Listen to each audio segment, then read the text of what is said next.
Happy Tuesday, everybody. Welcome in. Welcome to my channel. My name is Rocky Ballesteros, and I'm so happy to be with you guys today as we're gonna wrap up this master study today, which is pretty awesome. I was doing some finishing touches on it yesterday, and today is all about the screen tones or the half tones or the what do they call it? It's screen tones, I think. Today we're gonna do it. I'm a little nervous, to be honest. This is probably the most nervous I've felt about doing art on stream in a while because this is unknown territory for me. I've never done screen tones before, and probably some of you guys watching right now are like, "What are you talking about? What is this even? I just stepped in here. I have no idea who you are and what you do." Well, let me back up and tell you. My name is Rocky Ballesteros, and my channel is about comics, my love for comics. One of the things I do, which I'm doing today, is called a Master Study Stream. And it's the time where I take a page from some sort of comics legend in my book and try and reproduce it from zero to finish. So from a blank page all the way to the finished product, as I would assume that the original would look like, right? So it's just a chance for me to learn by looking at what the masters did, learning about penciling, learning about inking, and in composition, perspective, all the good stuff that goes into it. And in this particular case, it's going to be learning how to do screen tones, which I had to watch a few YouTube videos before today just to try and get a good idea of it, but I've never done it before. For those of you who don't know, screen tones I've seen them called half tones before, but they're this like printed. Let me undo the blur. Always when I lift things up to my face, the blur. So this particular brand is called Deleter Junior, and they make a lot of it's a Japanese brand, and they make a lot of products for people who do manga comics, and they've been around in business for a long time. But if you can see, and I'll show you guys when I switch camera angle, there's basically a bunch of printed dot patterns on here, and you can get them at different densities from 5% I've seen all the way up to like 100%, which would be all black. And then they have different patterns. They have like stripes, they have cloud patterns, effects patterns, just all sorts of different patterns in it. And it depends on what you can find available. So I found these at a local store here in the city, in Japantown, which is kind of a Japanese-centric area of San Francisco. And the cool thing about that is like they've got a great bookstore there with manga that you can buy. They've got comic art supplies. They've got Japanese food. It's just really fun. So that was where I thought maybe I could find this stuff, and I did. But their selection at this particular store was pretty limited, so I didn't quite get the screen tone that I wanted to. I saw online, like on Amazon, you can actually look this stuff up. If you look up comic screen tone or manga screen tone, you can find some exactly from this brand, Deleter. And I did order that online, but every time I ordered it online, it came folded in half, like in the package. And I'm like, dude, like you cannot sell me this product folded in half. And so I returned it. I thought maybe it was just a mailman handling problem, but it ended up, when they sent me a replacement, it was also folded in half. So I was like, I can't deal with this. So the unfortunate thing with that, it was cool that I could order it online. It was a bummer that it was delivered wrong. But what is unfortunate about that is the one that I was ordering actually had a nice gradation. You can get this pattern, not only just like a gray, like different percentages of gray. You can get a pattern that like goes from like a lighter gray to a darker gray or to all the way black. And that's what I wanted. Was not able to find that equivalent at the store at Japantown. So now I just have these sheets of, this is a 20% gray. And I figure, it's close enough. We'll just play around with it, but I am a little nervous. I hope I don't screw things up. Because we spent a lot of time on this page and it turned out so cool. I finished all the inking last stream and then just tightened up some things before this stream. Did some like corrections. I drew the panel borders. You guys will see that in a second when I go to show you the overhead view. But anyway, that's what we're doing today. We're going to finish this up and add these screen tones. And the videos that I watched, it looked kind of cool. It's kind of a cool effect. So I'm cautiously excited about the end product on this. Well, this will be one of a kind because it'll be the first time that I've done screen tones on any of the master studies that I've reproduced. You can see some of them there. The Mobius one, Steranko. Above here is Barry Windsor Smith. This is a Will Eisner one. I also have a Mike Zeck one framed over there and a Michael Golden one in one of my folders. So yeah, it's just been a fun time, but this will be the very first one. This Frank Miller master study from his 1980s Daredevil work will be the first time that I'm working on with Screentone. So there you go. Go down in history. So, but yeah, that's where we're at. That's what we're going to be doing today. I want to make sure I say hello to everybody. Let's shoot the fat here. Pew pew. I need a sound effect for that. Shoot the fat, which is just the time to catch up with all you guys. That's a huge part of this channel. If this is your first time tuning in to this live stream, hit that like. Please subscribe. We have a good time here, and a big part of that has to do with all my friends here who show up in the chat, because it's more than just me yapping away and talking. A lot has to do with yapping away and talking with you all. So, who's first here? Comrade Sammy is first in the chat. Comrade Sammy says, it's been forever since I've taken my crown as first in the chat. Well, here you go. Here you go. So glad that you are ready and waiting. We were wondering how your hot date went, but I noticed later in the chat that it didn't happen. There's always time, though, Comrade Sammy. We're excited for the day that you fill us in on all the details. Jeffrey Beats here from Down Under. How are you doing, Jeffrey Beats? 10% bogan, 50% bogan, 100% bogan. He's 100% bogan in it. Maybe today, I don't know what's the meter we're at today, Jeffrey Beats. How much bogan are you today? Comrade Sammy says, also, I appreciate you streaming today as I'm not busy. Yes, I do remember. So I joined in the chat on another stream, Katie's stream, who she's coming to my chat quite a bit. She's a friend of ours here from the UK, and she was streaming her playing Red Dead Redemption, I think, which seems like the scariest. I'm not a big video gamer, so I don't know much about video games in general. But yeah, I think it was just her. She was just walking around like shooting things in the dark with a pistol, trying to ride horses. It was frightening. But I did remember you in that chat, Comrade Sammy, which is awesome to see all of you in different chats and different YouTube streams saying that today you are more free. So I kept that in mind. I listen to my friends here in the chat. I listen to it, and it's good. It's good to know that we were able to catch you here and that you were able to be first in chat. Whoop whoop. Greetings from Sunny Minjin, Jeffrey Beat says. How are you? He's asking me in the chat before this started. I'm doing okay, how I mentioned. I do have a little bit of like old man pains. I had to go to PT. I mentioned briefly in another stream that I like tweaked out my back picking up my cat one day. So the adventure continues. It's just been this kind of ongoing pain that I'm dealing with. So yeah, I actually went to like a physical therapist to get some exercise. I'm getting better.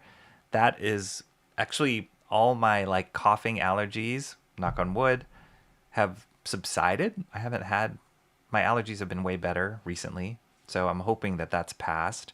That was kind of the sickness that I was dealing with, for the last few months. So that's kind of passed, but now this back thing is like, for somebody who sits at their desk a lot, You don't have the body you used to, the musculature that you used to that can hold up against your like horrible hours and your horrible position or your horrible like body position. Now you got to make sure you take care of things, strengthen in certain places. So I'm dealing with that. But overall, Jeffrey Beats, can't complain. I'm here right now with you guys. Can't complain. It's all good. Emo Trash is here. What's up, Emo? Good to see you. Did I not see, Emo, that you streamed with Cranberry Langers the other day? I'm like, how did I miss that? All sorts of things. Cranberry's doing some interesting things, man. He was streaming with Katie, started streaming with Emo. It's cool. It's cool to see you guys up your game. I love it. One of these days I'm going to catch it live so I can harass you and derail your stream as you do mine. That would be fun. Comrade Sammy says, will you be doing an unboxing as well in this stream? We'll see. So some of you might have seen, if you are subscribed to my channel, on my community post, I did post that I got this awesome package in the mail. I gotta tighten my core and bend over properly or else I'm gonna tweak out my back on stream. I got this package in the mail. Look at the size of this baby. This was an unexpected surprise, and I really wanted to open it when I got it, which was end of last week. So I was kind of debating it. That's why I posted. But I also wanted to be able to do it. How do I explain this without kind of giving it away? I'm hoping that a certain person shows up in my stream in the chat. That will push my decision over. If they don't today, and I haven't seen them show up yet, then I'll probably save it to tomorrow and loop it into my Wednesday comics, which, if you're new to my channel, one of the streams I do like to do regularly is a Wednesday stream called My Wednesday Comics, where I go to the comic book store, come back here, and I stream and I share with the audience like the books that I picked up, the particular books I picked up. We kind of go through each book. I do like a flip through, talk about why I picked up those books, and then also go over any kind of comics that I may have picked up earlier in the week or over the weekend. It's just comics talk on Wednesday, because Wednesday is when the new books come out every week from my local stores. And so it's just fun. It's just a fun time to share and like the cool things that you pick up and recommendations and all that. So if I don't see that person show up in chat today, then I may save this box for tomorrow.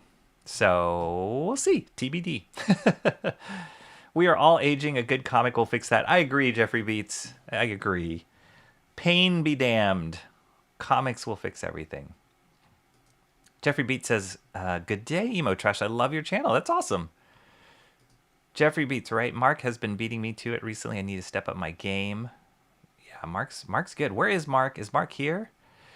Mark's really fast. Mark's Music Obsession, good friend of ours here in this channel and many other channels as well. He's all over the place. Mark's awesome.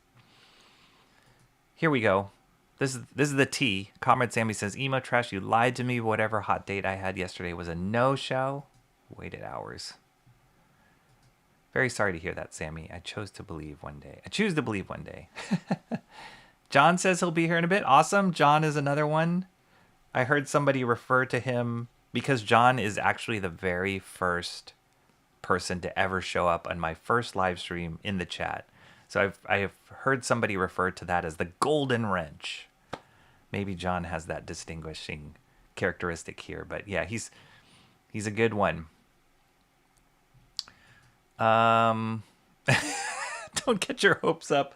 Most guys probably wouldn't handle all my personality. That's awesome. What are you talking about, comrade? You make shelving? You rescue turtles? Come on. You're a ninja? How can you beat that? My arrival was highly anticipated. It was. Definitely always a good stream when Emo Trash shows up. Here we go. John is here. John, how long did that take me to say hello? He goes, John. That's usually like 15, 20 minutes. Is that, I don't have a timestamp here on Ecamm to see. I should look on YouTube of when you showed up and when I connected. So it might be on average 15, 20 minutes before I see the chat. Would I miss anything good? Not yet. Hello, Rocky. John saying hello to everyone here. John, my hot date stood me up yesterday. That's the rumor going around. That's what you missed. Deleter sounds like it's removing things, not adding screen tones. Right? And this is Deleter Junior. So does that mean it's like for kids? I don't know. I don't know why they called it Deleter. It's an interesting name. Could be removing negative space, maybe. Or it could be one of those lost in translation things, as sometimes happens with the Japanese language. Oh, and I'll show you guys, just as an example. I mean, you can see it in tons of manga. I have a couple examples here.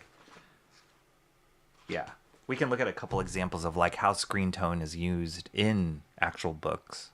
And it can get really, really complicated and really beautiful. And one thing I probably will even try today is, like, I heard you can actually scratch it off to add some texture, like transitional texture, which would be kind of cool. The thing that makes me nervous is the whole time I'm using an X-Acto knife on top of the actual art page. So that makes me nervous because I'm like, what if I press too hard and I cut it? Ugh. Yeah. We'll see. It'll be an adventure today, guys. Okay, let's see. I'll volunteer Rocky's help in explaining that. I'm going to become an artist by proxy. Osmosis? Whatever. Yeah, whatever. Yeah, it needs to catch up. Rocky's been voluntold. That's right. Yeah, apocalypse. It's good times. Letraset screens are getting hard to purchase. Did you ever bromide? Did you ever bromide and set plates up for print? I did. This reminds me a lot of this. No, I don't even know what bromide is, or setting plates up for print. The closest I've gotten to any kind of like old school traditional printing process was like letterpress and setting type like on a printing press kind of thing, and that was just for like a what do you call it? Not like a supplemental course, but it was like a course that wasn't in my major in college. It was like they called it winter session, so you got to take courses that were outside of your major. My major was in film and animation, and so I took these like letterpress course. So you got to like set type and print and stamp it and roll it. Like that's the closest I've gotten to. So I don't even know what bromide or setting up plates are. That sounds complicated. But yeah, it's probably, I mean, people do screen tones now digitally, which if I did a whole book that had screen tones in, I would probably do that. Because it seems like, again, we will find out today. That's going to be the exciting thing today, is seeing how this stuff works. Okay, let's see. Don't screw it up when you press on it. Jokes. No pressure. It should be like applying decals or something. Should be. We hope. We hope. I just hope I don't press too hard and cut my page in half. That would not be good. Hashtag cup of tea. Has to do with Katie. Rocky Red Dead is not scary. I don't know. There's something about that. It's like it got really dark in that video game. Got dark. There's weird noises happening. People riding horses in the dark. That doesn't seem really safe at all. Katie kept switching between like a whip and a shotgun. Like if it was safe, why would you be walking around with those things? You know what I'm saying? She was just randomly shooting birds out of the air. I don't know. It's kind of scary. It's only scary for a specific couple of instances, maybe. Otherwise, it's just painfully American. Nice. Rocky broke himself. I did. I broke my back. Old main Asian isn't supposed to be fragile. Omer Glitch, what's up? Omer Glitch is in the house. Good seeing you, Omer. Or Glitch. Should we call you Glitch? Omer. Rocky, it's just a more realistic Little House on the Prairie. No, it's not. Is it really? Then why is it called Red Dead Redemption? That does not sound like Little House on the Prairie. You know, you can picture it, you can hear the sounds, the breeze, going to the well, getting water, talking to Farmer Robbins, your neighbor, and his 20 acres of corn, churning milk into butter. Red Dead Redemption. That does not sound like any of that. It doesn't sound anything like that. Rocky, we need you alive. If you die or get severely injured, the chat ninja will be upset. I would be upset too. I would. That would not be good. 23.5% bogan today, Jeffrey Beat says. Loads of factors have raised my bogan levels. I just need to go to the pub for lunch and it'll be 100% bogan. Nice. We need a bogan meter for Jeffrey Beats. Too bad you can't keep up with us on Discord if Rocky kicks off. Yeah. Ilmer Glitch is saying hello. Mighty Geek Studios, what's up, Mighty Geek? Oh, okay, I got you queued up here again. Here I come to save the day! Rocky's trying Screentone. Yes, I'm trying Screentone, Mighty Geek. We'll see what happens. It could be a disaster. It could be the best master study that I've ever done. Can go back and watch and compare my other master studies. They're all in their own playlists. That would be awesome if you guys watch those. Or it could be the worst. It could be the worst one where I like slice open my finger and bleed all over this.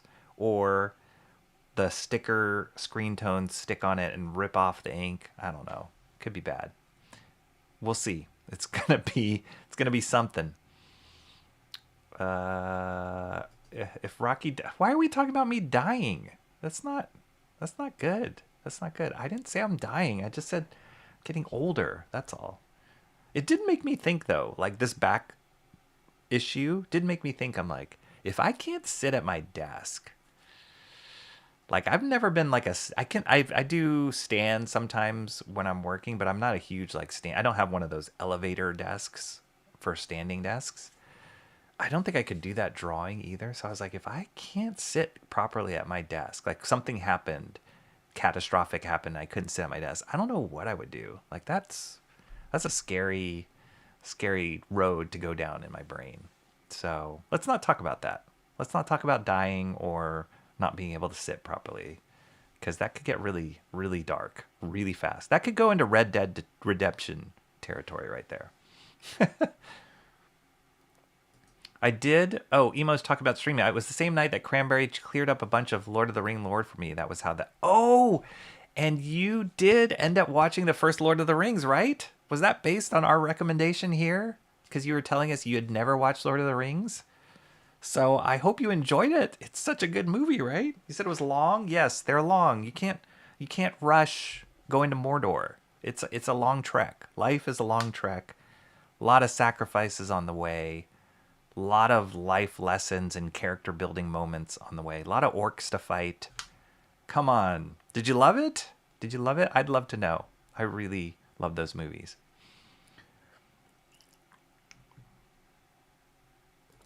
All that plus all my mischievousness. It would be too much for the average guy to handle.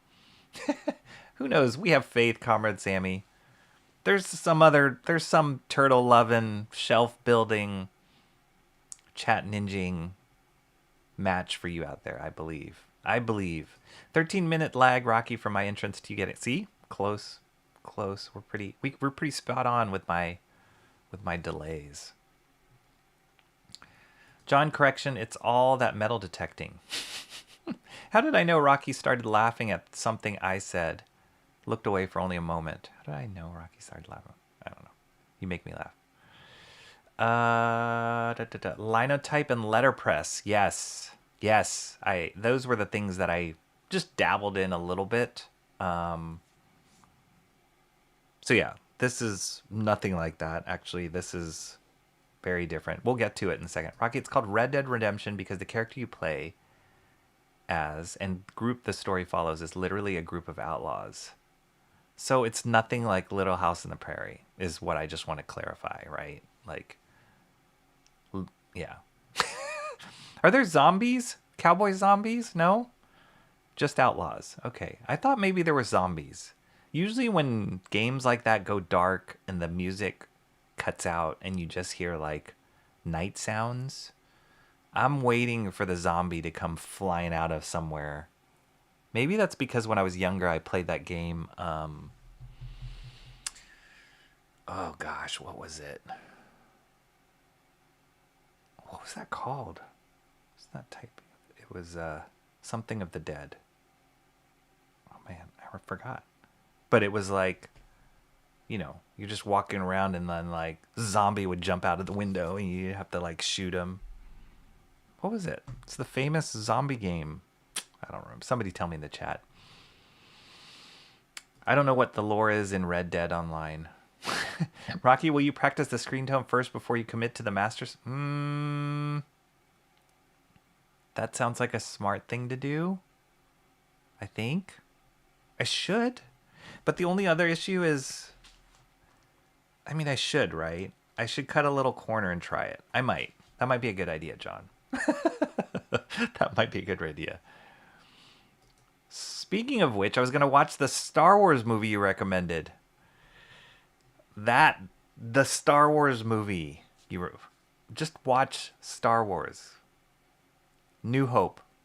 That's all. If you don't like it after watching New Hope, then probably not worth watching any of the other Star Wars stuff. New Hope. Just watch that. It's incredible. Yes, watch it, Comrade Sammy.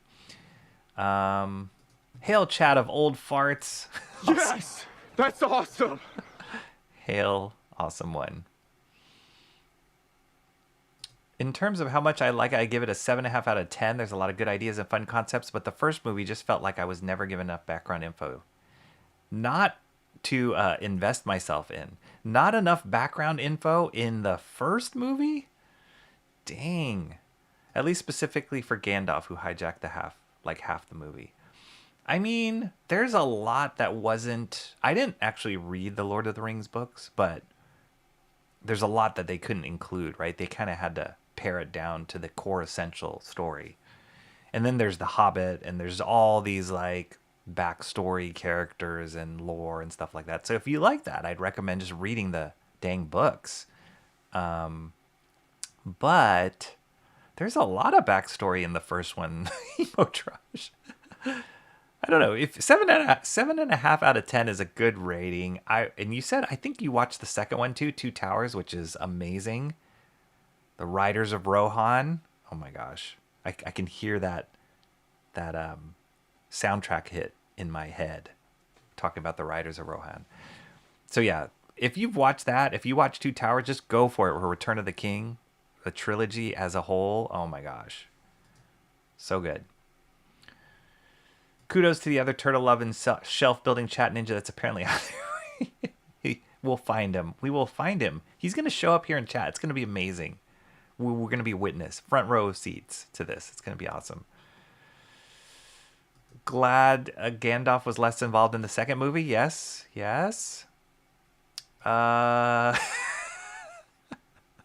This is supposed to be fun, good times, not a chore. This is not homework. This is like enrichment of your life, entertainment life, Comrade Sammy. Book nerds always complain about movie adaptations. However, Lord of the Rings has less complaining, it seems. Yeah, most of the people that I know that did read the books love the movies. And it just depends.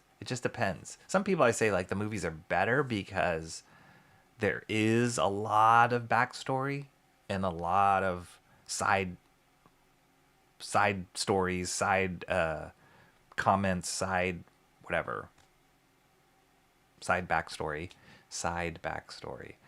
in the books, and a lot of development there that wasn't super crucial to the main characters that they focused on in the movie.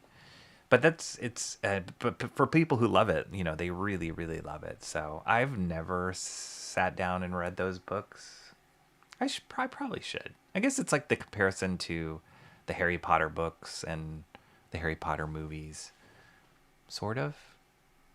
Yeah, yeah. You can. I mean, they're just two different mediums, right? Jackson wanted to be lore correct. Yeah, he was. I mean, I don't think anybody complained about how he directed those movies and the choices he made. There might have been some things of like, oh, I wish he included more of this or that, but nobody was like, oh, he was a horrible director.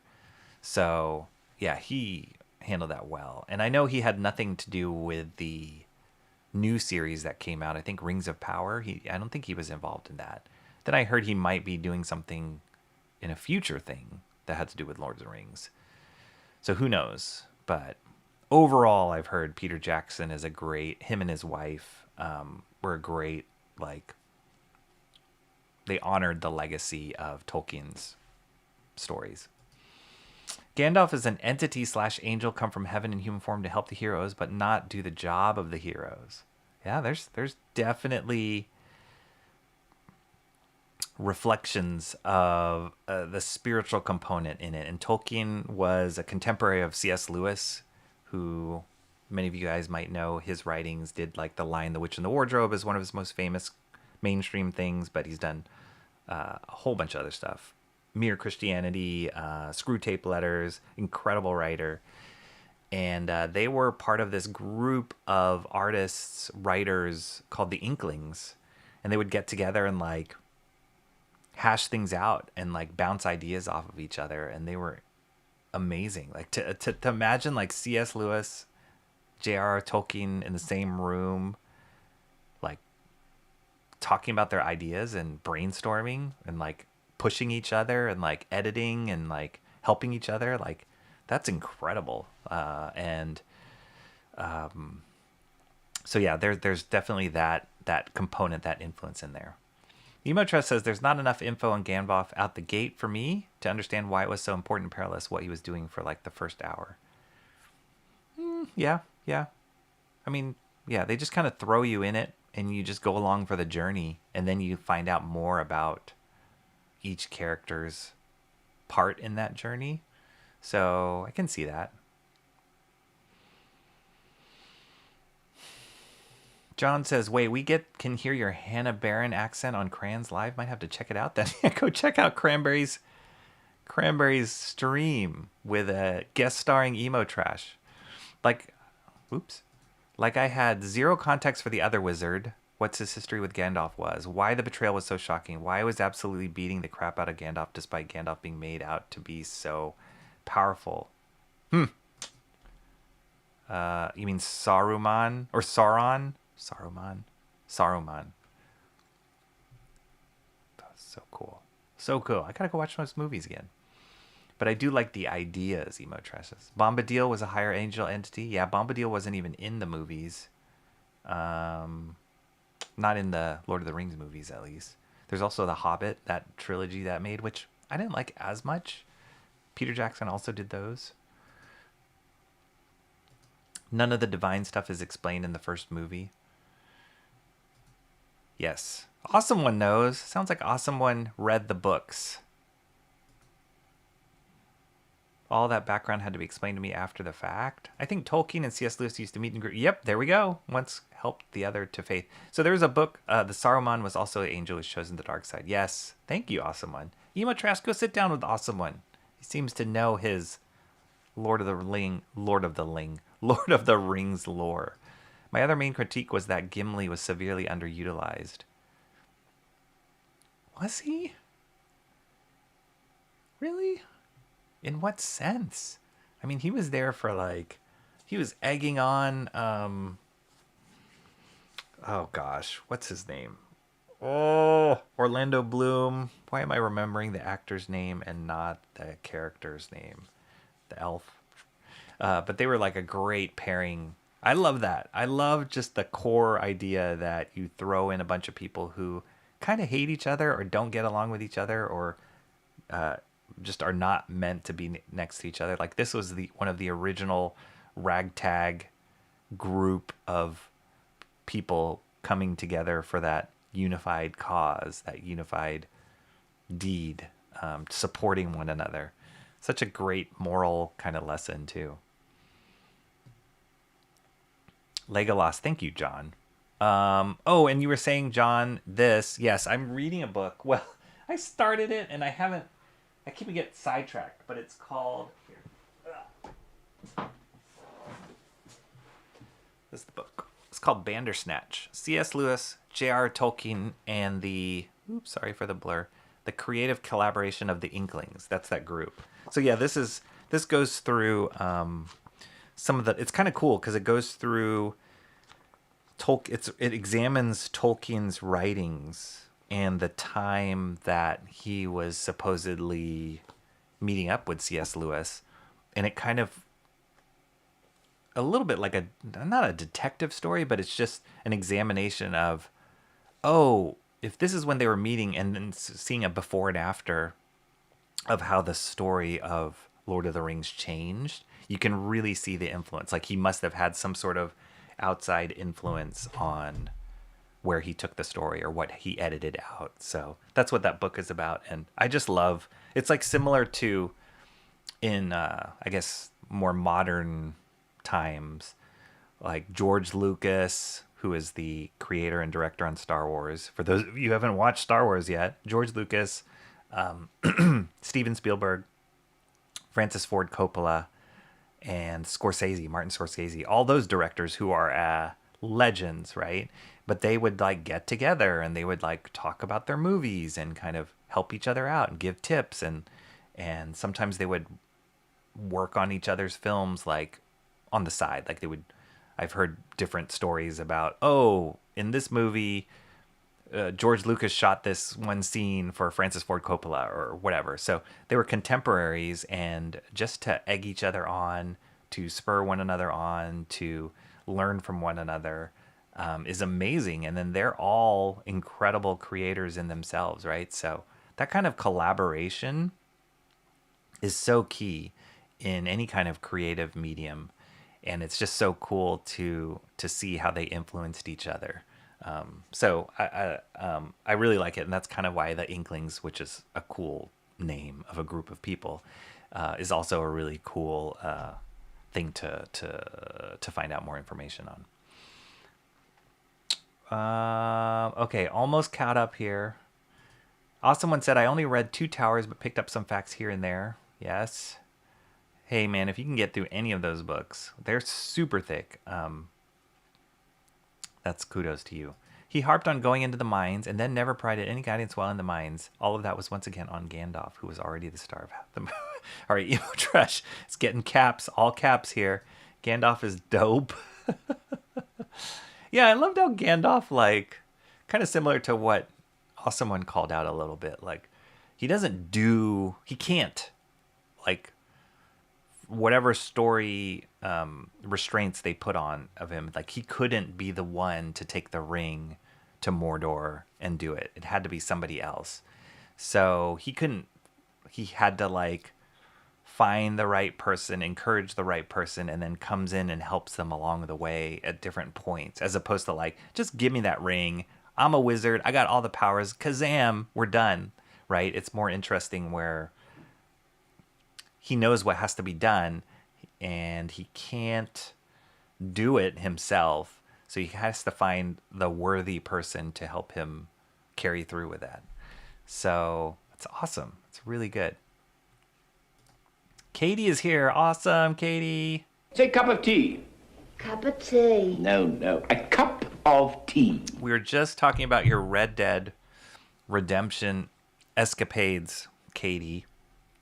I don't know anything about that game, but everybody's telling me it's like Little House on the Prairie, which seems ridiculous to me. It sounds a lot scarier to me than Little House on the Prairie. But it was so awesome watching you do that and playing around in those games, because I never would explore those games on my own. So it's fun to just be on the sidelines while other people are doing it. Cup of tea. Hashtag cup of tea. Emo tells Gandalf, you shall... That's right. I was glad he was finally out of the picture, finally left room to explore the like 6 other characters. Yes. And when he was killed, wasn't that like, oh my gosh, Gandalf, fly, you fool. The heroes, the hobbits, were intentionally made average as Tolkien was trying to encourage that anyone could become great. Absolutely. I hope I didn't. Rocky will not be caught up so long as he's got me yapping. I'm skipping now. Yeah, we got to get to the screen tones because I feel like it's going to be a lot more complicated than I hope it will be. Legolas didn't have a personality till the second movie. The rivalry between him and Gimli was fun, but to be honest, they could have been written out of the first movie and very little would have changed. No, no, no, no, no. Watch it to the end. Watch it to the end. Go watch Return of the King, which is not the story, but the creative choices. Little House on the Prairie with magic and guns. No, it wasn't Rocky. It was so obvious Gandalf was not dead. All right. Emo trash. You can take it up with Peter Jackson and Tolkien's, his family, his estate. Tolkien spent, I think, a decade or more just world building before writing a story. Yes, he wrote the language. Like, he was really big on like the language, making it a working language, and all the different languages, like Elvish and the Orcish, whatever, all that stuff. Like writing the alphabet. He was like super into that stuff. And at the same time, they were dealing with like World War II, I guess. So that was kind of like injected. It was like the industrialization of the world was like injected into that plot. Obviously the faith components. Sorry, something's in my eye.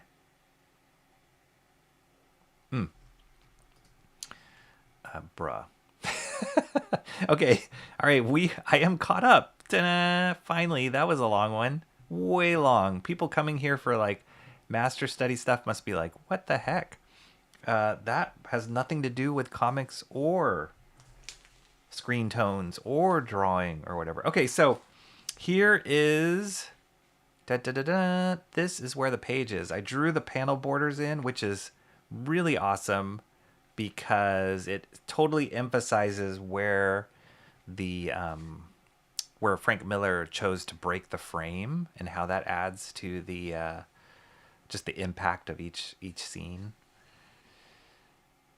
And just tightened up here. I think there was a couple things. It was just a couple corrections here and there, like whiteout corrections that I did. But there it is, the finished inked page. Like we could end it right here and we'd be done. But the awesome thing is this tone, and this is a photocopy blow up of the original page. But this screen tone here is what I'm hoping to add in. I initially was thinking, this is why I wanted the screen tone that went from like, I think it was 5% to 90%, because it goes to black here. I think for the sake of what I'm doing, I'm just going to go down and I'm going to see what it looks like when I just lay down the 20% gray. That's what I have here. It'll probably be a lot lighter than this. It won't have that nice gradation, but we'll see. We'll see where we get to. I might, whether I ink over it or overlap, I don't know. We'll see. That's kind of TBD. But I'm planning on putting the screen tone here, back here behind Daredevil. And then the screen tone down here on the overhang of these bricks. And then I thought it would be cool to add some screen tone on Elektra's do-rag, or her like hat rag up here. And then on her glove as well. That'll be cool. I'm going to add some screen tone here like they do here. And even cut out these white motion lines. That'll be interesting. And the letters, stuff like that. So that pops a little bit. And then depending if I have enough screen tone, maybe doing some screen tone on these outer edges of the steps and this background back here. So there's quite a few spots to do it. And I've only got 2 sheets of this stuff. It's actually not... It's one of the complaints about screen tone is it's expensive. These sheets right here, when I bought them from the store, were only like $6, but you can see it's only like less than an 8.5 by 11 sheet. So I got 2 of these sheets and that's it. So we'll see. We'll see. Hope I don't screw things up too bad with this. So let's get to it. This is gonna be interesting. So maybe, like John was saying, maybe I should cut a little piece off and try it out. I'm just nervous I'm gonna run out and not have any left. So the way it comes, it's like this. It's like a thicker sheet. There, you guys can see the print there. This is a 20% gray. It's a thicker sheet, and then it has like a backing on it, backing sheet on it, and then this part is like sticky. Yeah, I can see how it's like separates here. So, let's see. What I'm gonna do is I'm going to cut it to a little wider. I've been told, or not told, but I've seen on YouTube videos kind of how they do this. So what they do is they'll cut it a little wider than what they need and then trim it down. So let's see. All right, so I'm also just using a regular X-Acto. They have some special, I forgot to get something to use to press it down once I'm done. I might have to run out and grab it. They said you can use like a bone folder. I'll show you guys what that is if you don't know what a bone folder is. So I will, I just need a brush and ink. What am I doing here? Okay, so I will just cut a little bit out wider than I need. And I'm not pressing too hard, just enough to cut into this shape.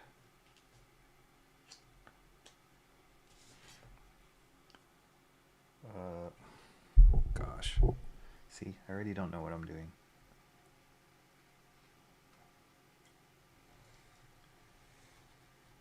There we go. Felt that.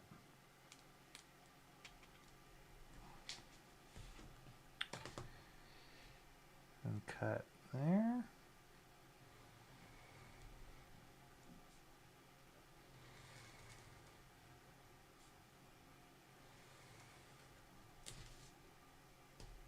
Okay. No, see, it is cutting a little bit. So, do I have to press lighter? It is cutting into my paper a little bit. And that's how I created a hole on my Bristol. Okay, so then what I've heard is, let me go find this bone folder.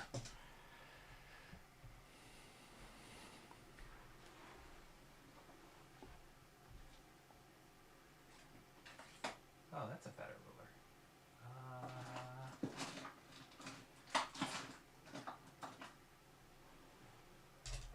I thought I had it. Oh, here it is. So this is what they call a bone folder. And I think because it's made out of, I don't know if this is actual bone. It must be. It feels like a bone-like material. And then you just use it to like press or like crease things, crease paper, crease folds. So I can also use that to press down this tone or this stickiness when I'm done.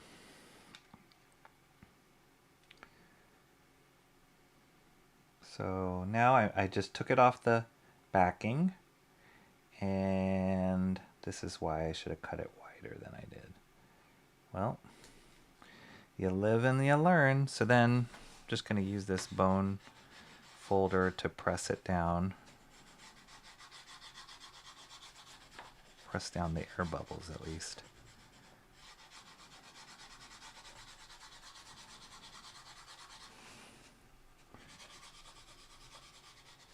And then I've seen people just cut it. I don't know. This is crazy. I just don't see this ending well.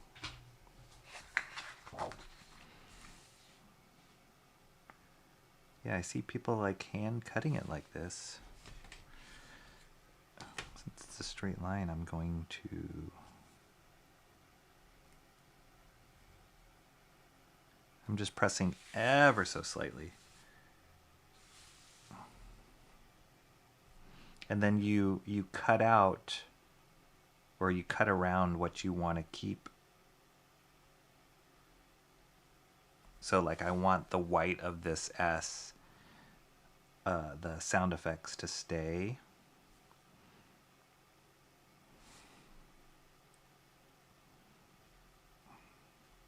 So I'm cutting around.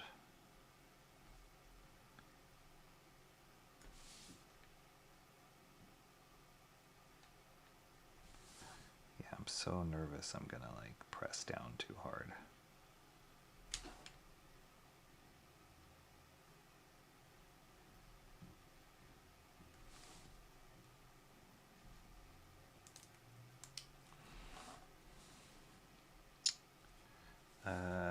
Boop, boop. So wait, cutting this.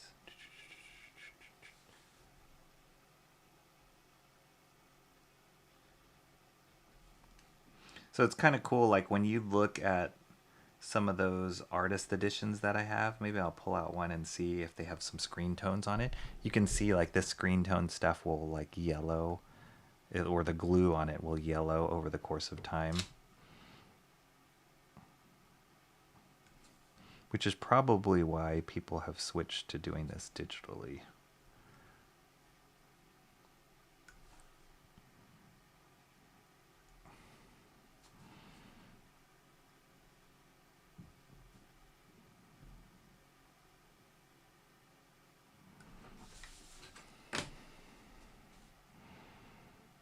I just don't know if I'm doing this right.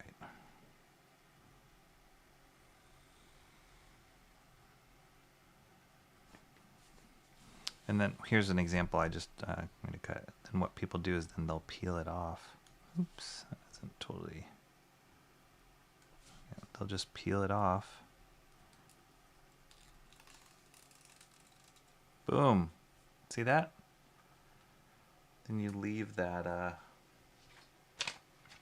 you leave that what you want to stay on there.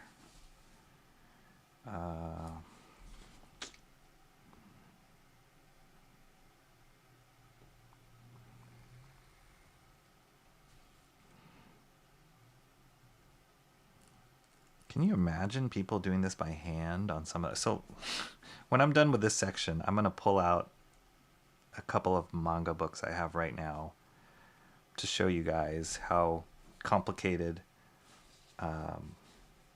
this can get and how tedious this can be. Again, which... Oop, wait, is that what I'm doing? Yeah. Because I'm cutting out the white... Ooh, this is...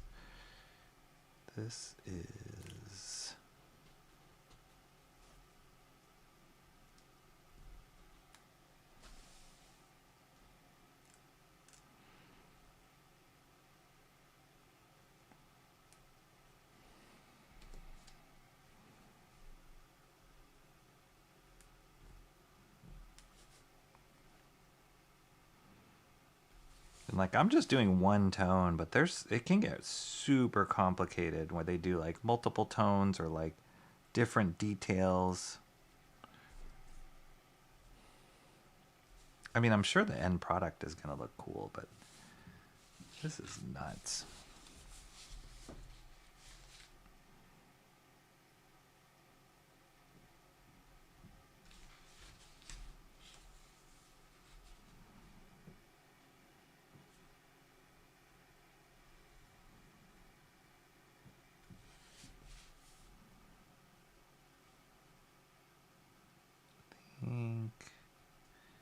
Yeah, I'll just cut this like this.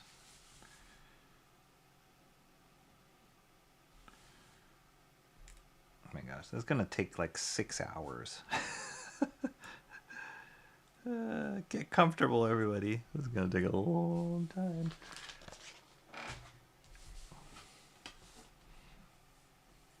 I mean, I think the end effect is gonna be cool, but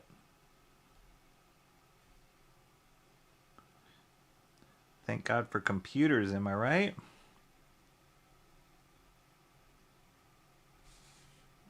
But I mean, people say this about like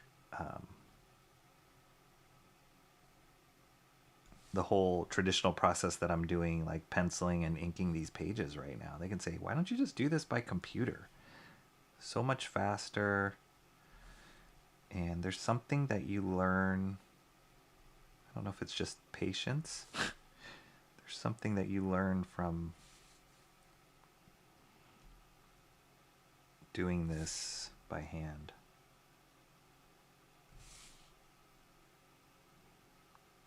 Gives you an appreciation for the medium, and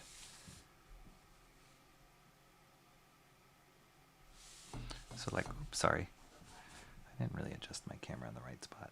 So this right here, if you can imagine, I'm trying to keep these little tiny squares of gray behind the lettering of the H. So if I cut it right,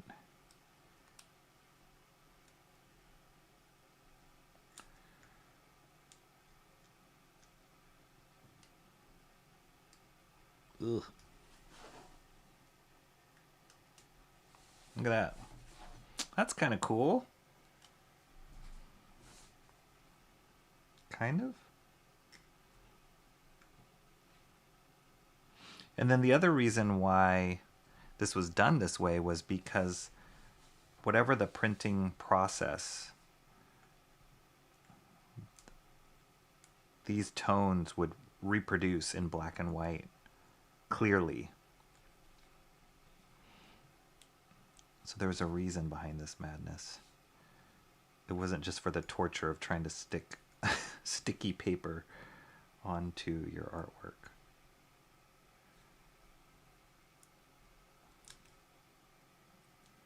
Doop. Yeah, I got a little gap here, but that's okay. I'm just gonna leave that. Not gonna worry about that.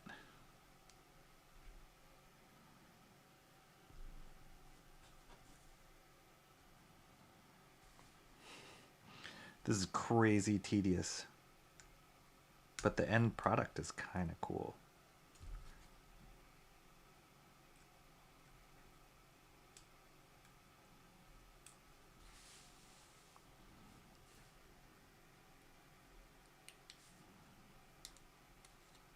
Oops.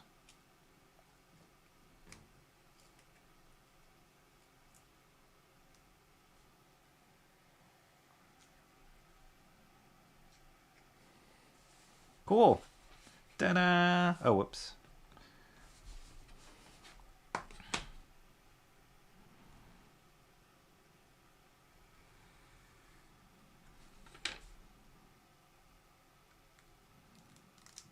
Ta-da! Our first section. Woohoo! I think that deserves something. So again, this is where it was at in the original, and this was in color, so I'm actually kind of guessing where I would put halftones. It's not even how they might have originally done it. I think they definitely put halftones here because I can see the reproduction. But here is probably just a color that they put in. But how cool is that? It's cool. It adds like a nice little depth to. And then I'm just taking the bone folder and pressing it down so that the glue, the sticky side sticks more on it. There we go. That's cool. That is cool. Okay, I'm gonna catch up.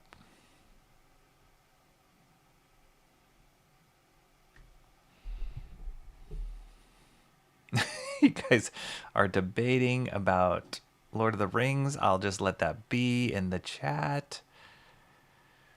Why is Junior deleting? Good question. So much for oh yeah. No, it's okay. This was a not as complicated of a section that it's okay. It is my practice area, John. I'm ranting and I ended up completely tuning out I'm guessing cutting with the drawing as the backing is not going to end well, right? But it did. It did. It's a certain amount of pressure you put in so that it just cuts through the sticky part. I will try on, let me see if you guys can even see. I will try and see like scratching. So people say you can like scratch some of this off. Oh, that sounds crazy. And create these like, that doesn't look good. That just looks, yeah, you create these transitional effects. Oh, I see. That's kind of neat. See that? I guess you can't really see it that close up. But if I scratch off some of the pattern on there, you can do these cool like effects. So this is pretty simple, this area, but let me show you guys some examples of how complicated this can get. So this is Berserk. I've been reading this, which has been cool. Look at this. This is Screentones right here. But like those kind of white negative removal, that's either somebody putting in white paint or scratching off the Screentone. Like all this kind of work. And this was done a long time ago. So this is before digital. Like this stuff here, that's either painting over the Screentone with white or scratching off to create that negative effect. Look how I don't even know. Can you guys see the subtlety in that? Like that's nuts.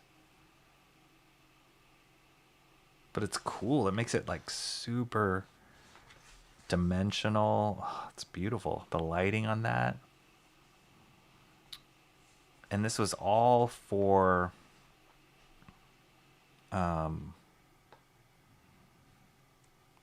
so that it would reproduce in these black and white prints, or this black and white final product. There's something cool, like look at that. The transition there from the Screentone to the whites. I can imagine somebody either scratched it or painted it white. That stuff right here in the hair, that's all Screentone. That's insane. And then here's like an example of a different pattern, like a lot bigger dots, so it gives a different feel than just the tight Screentones on some of these.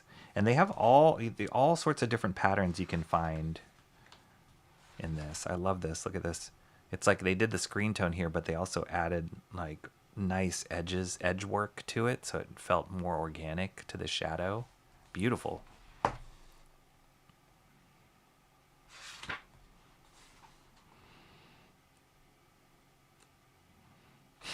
Like I was just basically cutting out a rectangle here. Look how complicated this, like how intricate and how many different tones are in there. Just on this image.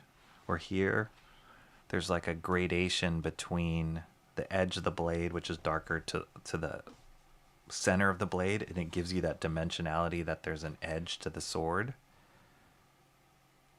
Goodness gracious. All this stuff here. Ugh. It can get complicated. It's great. So yeah, this is the origination of where all this Screentone magic came from. Here's some Red Dead Redemption action going on here, huh? Crazy. Trying to think if I can find other patterns.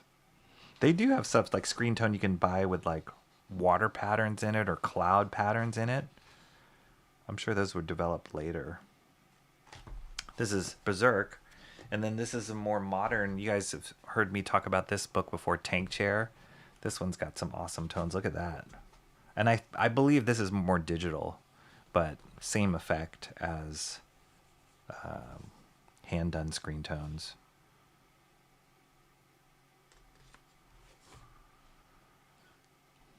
All this subtlety here. And the eyeball of the iguana or chameleon.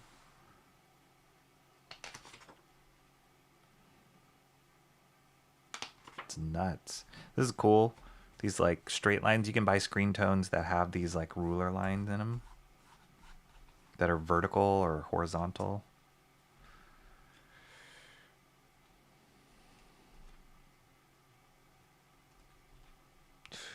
It's crazy.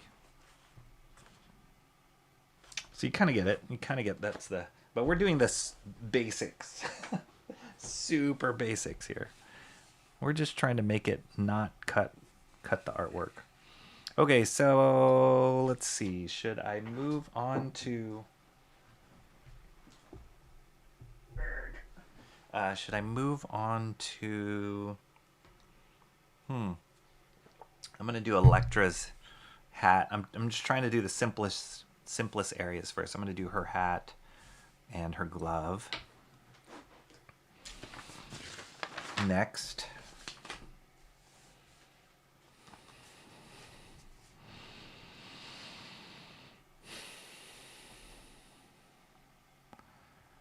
Rocky grabs bandages as he bleeds out. Skipped practice, cut atop his artwork. What's next? Maybe a sharp. I don't know if a sharp. This is pretty sharp. This blade I'm using is pretty sharp. It's not an old blade. So I just don't want to push too hard on it. Plans are for suckers. That's right. That's right. I like how also makes sense he did not think this far. That's right. That's me. It's like painter, kind of, yes, kind of like painter's tape a little bit. Tedium is part of the artist's credo, right? Yes. The suffering, the patience, the like discipline, it's all there. That's right. It's probably why artists will like cut their ears off after a certain point in time. All right, I'm gonna just do the top of her hat. So yeah, let's do this.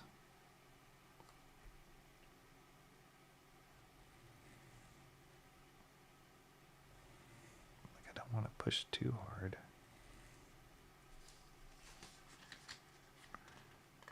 Just enough to. Here we go. That was better. We're learning.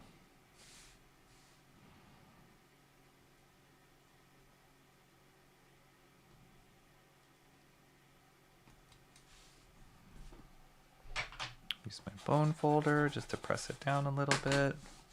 Oh, this is gonna be cool.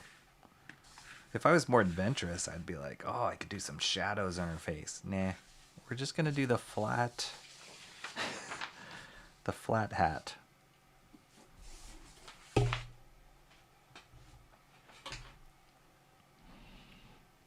If an artist claims they're sane, they're lying. True. I'm saying I stopped arting, Awesome One says. Well, that makes you a sane person, not a sane artist. Artists are also masochists. Yes, yes. Offset printing and onto newspaper like paper. Mm-hmm, mm-hmm.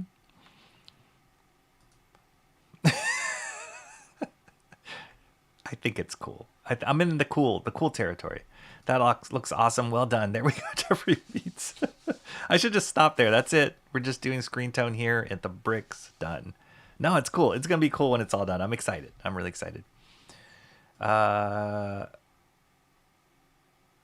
Could be both paint and scratching. Yes, it could be. And I've seen both. I think, I mean, the scratching thing, I don't know. I don't know if I'm skilled enough to do the scratching.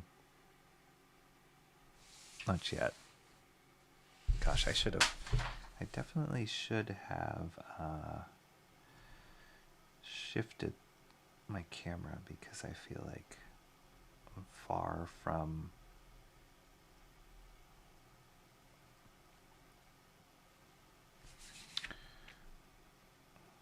being able to reach this.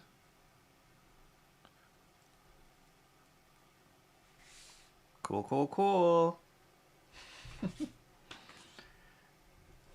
I have heard commentators or people that do this like say that the most satisfying thing is peeling off that tape and seeing the final result. And It is true. It is like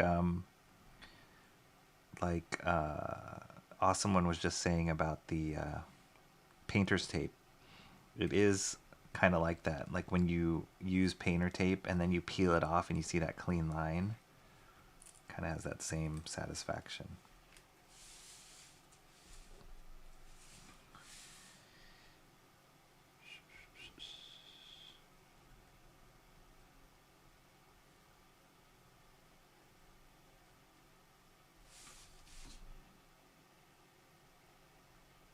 I can see having a, you gotta make sure your blade is, I think the sharper the blade, probably the better, because you don't want to have to keep going back over and over on top of this, and you don't want to score it too much that you tear it off. Wow, that looks cool. Okay, I'm getting more excited.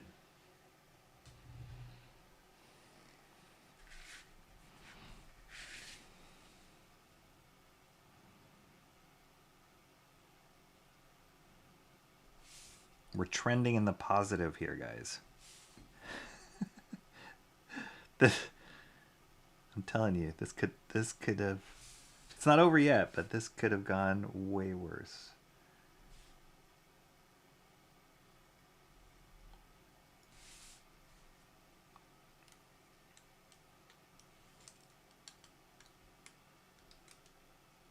Oops. And I've seen people too, like, who've done this because it's kind of pricey. This stuff is kind of pricey. I've seen them like keep all these tiny little pieces that they cut off depending on how big they are. But they keep them because they can reuse them later. I can see that.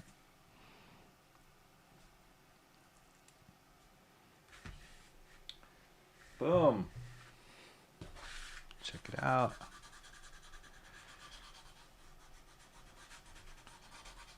So just to recap, this is 20% gray. Ah, that looks so cool. That adds so much. Yay. This is the original. And it wasn't, I don't think there was Screentone used it. It was just that gray you're seeing in that in this photocopy is the color that was there. But that's kind of cool. Love it.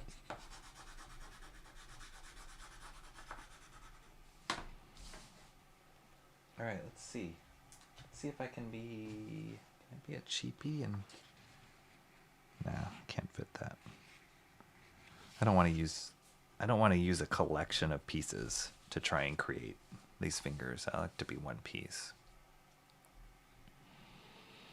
They have a manga form beside the hardbook form. Berserk, yes. Yes. I have not seen, I mean, I have seen the Berserk series, the huge, like, omnibus digest ones. Those are amazing, but they're really, really expensive. This I just borrowed from my library as I started reading them. There's this one guy online. I've had him on my show once before. His name's Adam Lawson. Some of you guys might have seen that show where I interviewed him. In particular, he was talking about this book he did with Phil Diaz, who has showed up in the chat sometimes. They did a book called Psycho Slumber. So I interviewed Adam about it. And also he does great like reviews and talks about comics. He's just so enthusiastic about comics. And that's why I love his YouTube channel.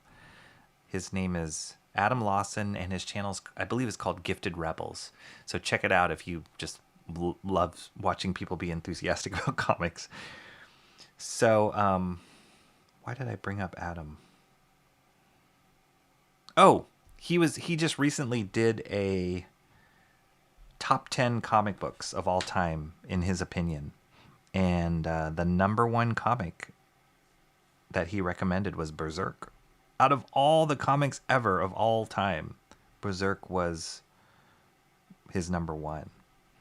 So I was like, well, if he says, and I've never read Berserk before, I said, if he says Berserk is number one, must be worth reading. So I decided to start reading it, and it's cool. It's really, really violent and gruesome, but it's good. It's epic. You can tell it's epic. And they have, I don't know how many of those big volumes where they did hardback volumes that Awesome One's referencing. But just reading, I think I've read the first 2 volumes now. Just reading the first 2 volumes, I don't know if I would say it's my all-time favorite. I don't know if I would put it in category of top 10. But I can see why somebody would. One day I'll have to do my own top 10. That would be fun to have to figure that out.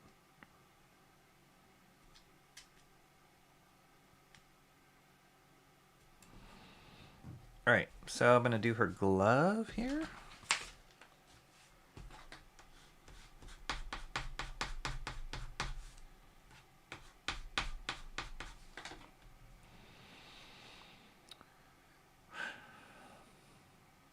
Any scratching?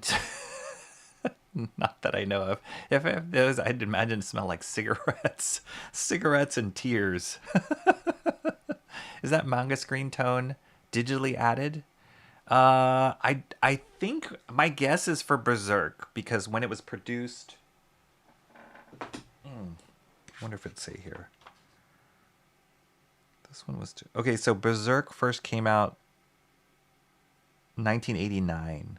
So my guess is this was hand done, the Berserk one, at least at the earlier volumes. For that tank chair one, I think that's a more recent book. So I would guess that it's probably digital.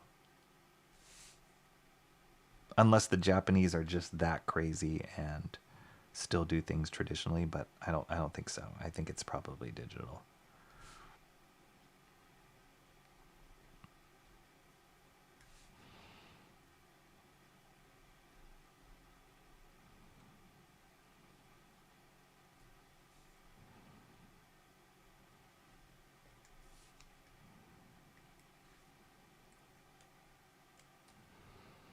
Okay, we're getting the hang of it now.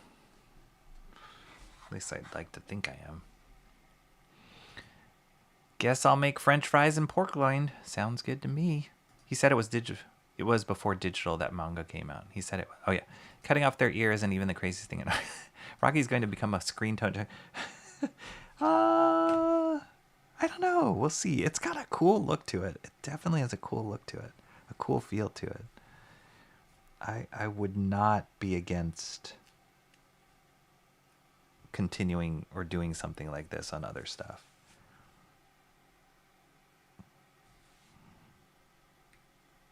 I think the tough thing you have to balance out, I mean, it's fine for me doing a study like this right now. The tough thing you'd have to balance out if you went into production is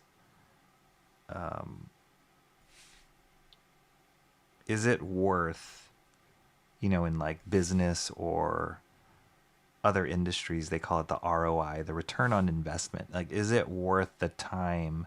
Because it's tedious to do this as I'm working on it right now. Is the end look worth what you're putting into it? The ROI. It's debatable. Like, could you just accomplish the same thing digitally and do it in half the time? Maybe. But for me, like, for example, the inking process, when I work on it, when I'm going to be working on original comic stuff, the inking process, the penciling process, doing that all traditionally is worth it for me. Worth spending the time not doing that digitally, because there's a certain quality that I'm looking for that only happens when I would approach it digitally. So, boom, look at that. Just that 20% is awesome. Just adds a little bit more something on that page. Man, I love it. This is turning out so cool. Just the slight, 20%. Can you imagine if I had the grad from 5% to 90%? Then it could do some nice, it would give it a little bit more dimension, but this is cool. Okay, so what's next? I think I should move on to this one. Woo!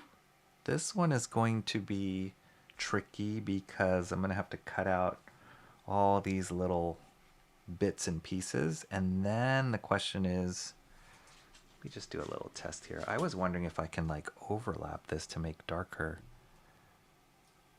Oh, how funny. Because it's a certain dot pattern, I could overlap it. I could do that. Because I was just wondering if I could like manually do a gradation by overlapping it. Let me just get the 20% on here and then I'll decide. Because would I want to like ink on top of it? Should I ink this? But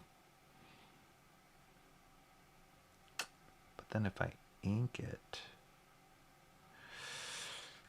yeah, I'm just thinking out loud here. If I put that,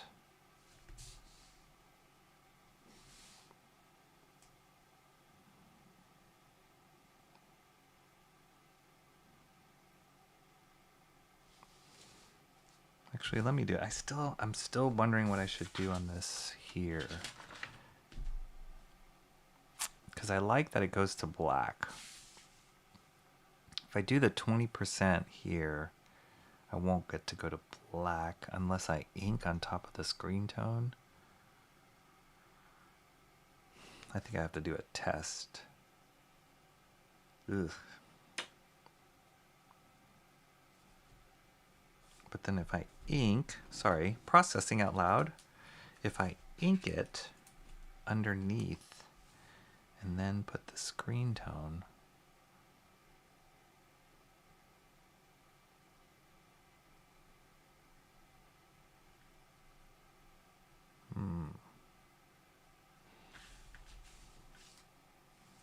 what do you guys think? Should I just do the flat 20% here and just call it? Or should I add the black, but that transition here, I'd have to do like, I don't know, hatching and then add the Screentone. Let me know what you think. Think about it. I'm going to move on to this one and then we'll see what you guys say in the chat. I feel like the scratching would kind of ruin the integrity of paper too. Yeah, me too. I think I just wasn't doing it well. No, it does. It can kind of screw up the paper. And maybe they didn't care. Maybe like once they just wanted to make sure it got to print well. Like, look, I just scratched that sheet right there. That's kind of cool.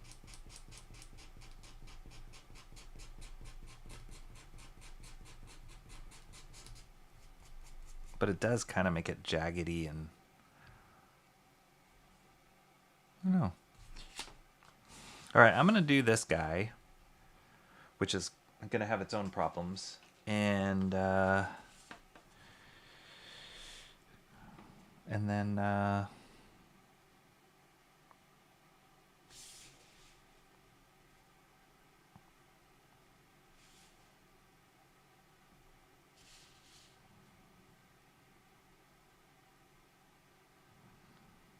do this.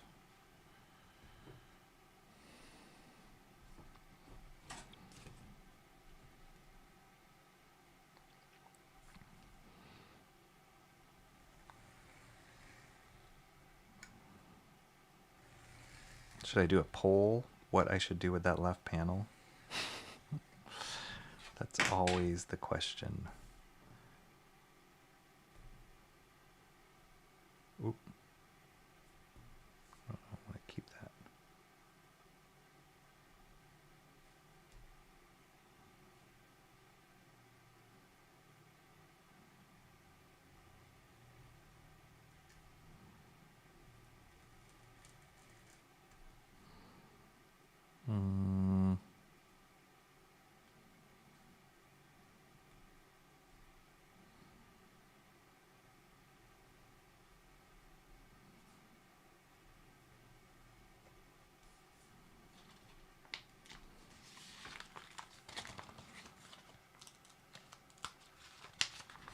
don't even know what the options would be in the poll. Should I do...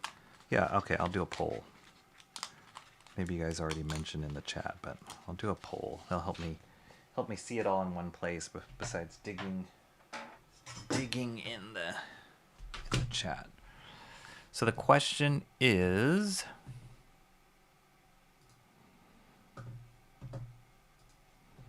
the question is...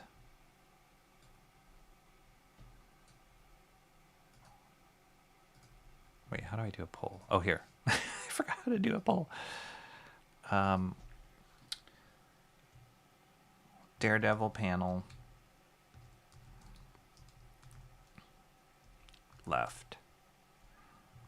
So, wait. What should I do?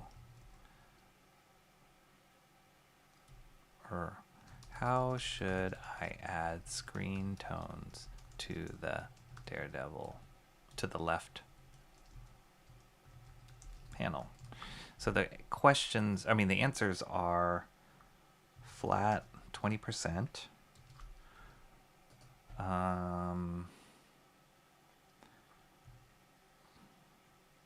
ink black on top and add 20% screen tone.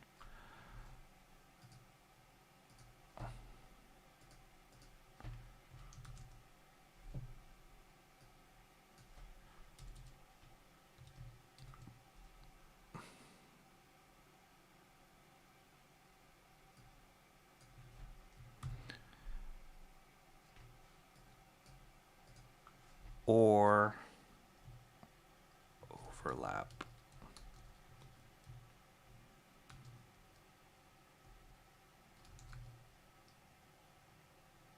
to create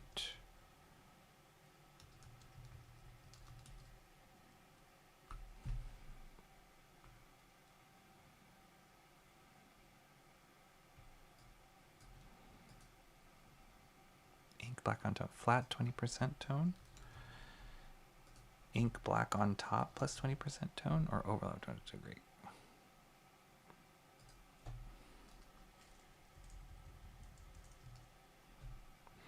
Okay, so the poll is there. So just to go over it one more time so it makes sense, is what do you guys think I should do on this panel?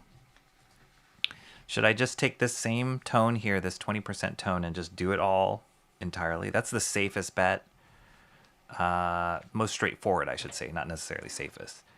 Or, because this is a grad from black to gray, should I paint in or ink in this black up to a certain point, say here, and kind of transition it with some hatching, and then add this part to be the 20% gray? So it's kind of a two-part thing, ink plus the 20% tone.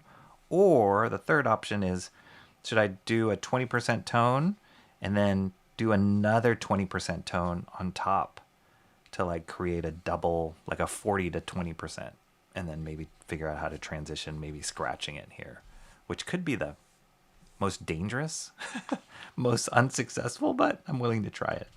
So that's what the poll is. Let me know while I work on this guy here, just to figure it out. Okay, let me catch up while you guys do that. Cranberry's here. Yo, man. Katie. Emo Trash, John, Awesome One, and Jeffrey Beats. Where are you, Cranberry? Here we are. This is a cranberry, full of power. Full of power. We need your power. Help vote, Cranberry.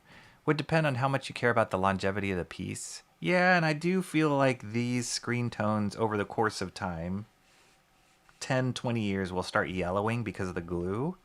But that is part of comic art. I see that in so many original comic art pieces, so I'm okay with that. Let's see. Is there a Louis update? John says. I believe Louis was only just been released from the cage. I saw him flutter across my peripheral.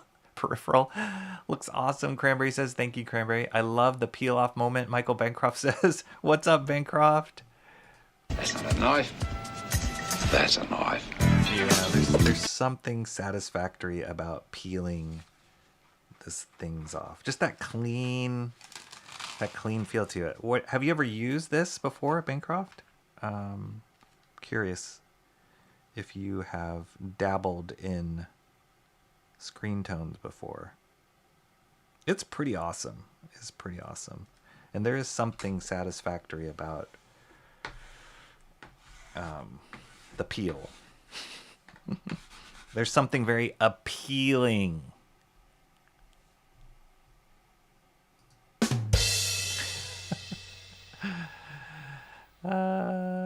Your face loves the peel off moment. Gross. Hello, Bancroft. It's like getting new electronics and peeling the film off the screen. That's right. That's totally it. I can relate to that too. My parents, and maybe I should say the older generation, they have this tendency to not want to peel things off. And that bugs the heck out of me. I'm always like, why is this sticker still on the TV? Like after, how crazy do I want to get?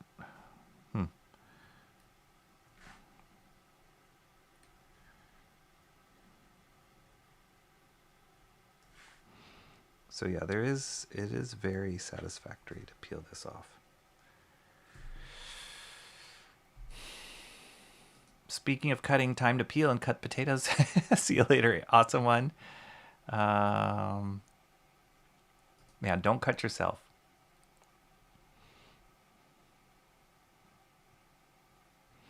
Holy crap, I look away for a moment, my name has lit up the chat. Hello, White Shanth. I don't believe that cranberry, but I'll take your word for it, Emo Trash says. It's only 10,000 pages. Yeah. It's a lot. It's a lot to do this. Wait, let me see. Am I doing this right? Am I doing this in the right direction? Dear Lord. Oh, okay. So what I'm going to do is, again, I think this was a coloring thing, not a screen tone thing in the original, but I think it's going to be cool to get these grays in there as a screen tone. So that's what I'm going to do right now. Kind of emphasizes the action line. So let's just wing it.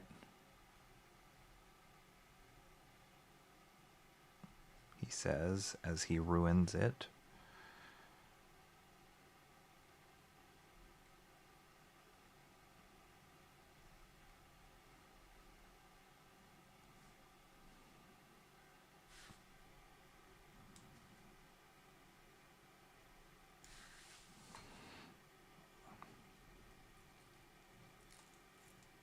Look at that. That's, I mean, it's not that much, but just that one. Isn't that cool? Just that one like negative piece cut out there. That's really cool.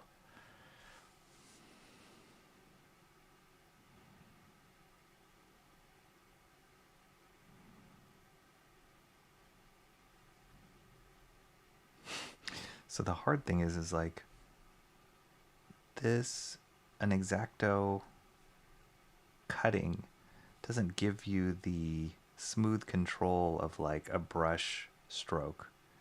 So when I have to do like these organic curves, it's a little tricky.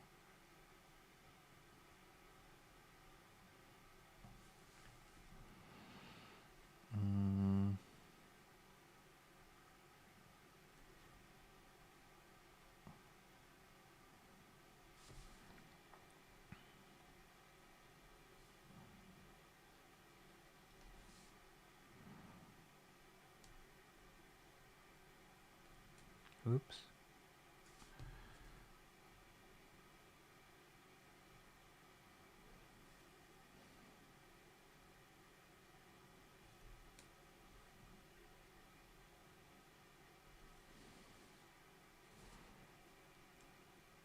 Oop.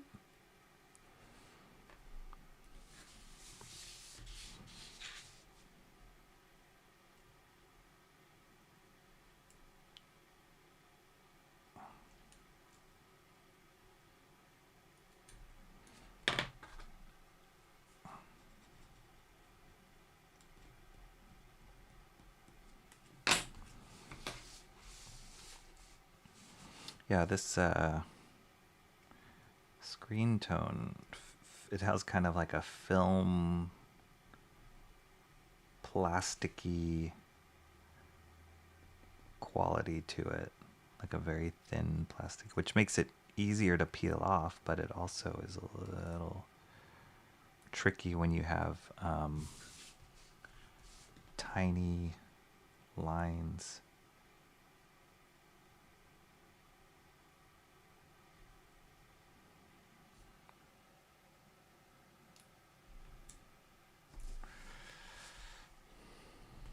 See, just cutting around that boot, but like, how cool is that gray behind that boot?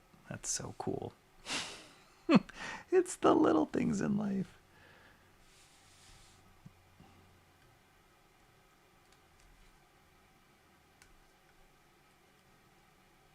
Oh, wait. Oh yeah, that's not staying gray. This is getting cut out as well, right? Yeah.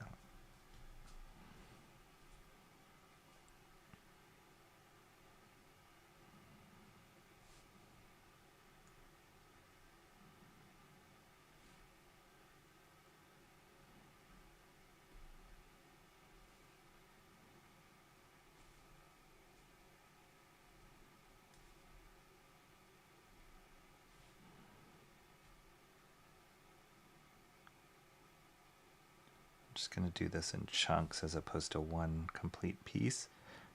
It's like always how like when you peel an apple, there's always that challenge of trying to like get the, just do it in one shot, like not a bunch of different pieces, but one complete peel. But I think that would be really hard. I think I got to play it smart here and, oh man, that did not. Ooh.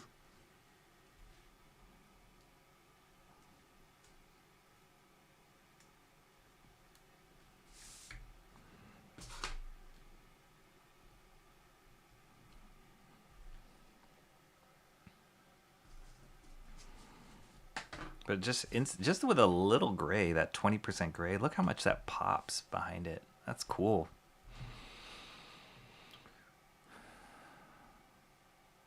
Rocky, why are you cutting the Screentone above her fingers? Were it all black?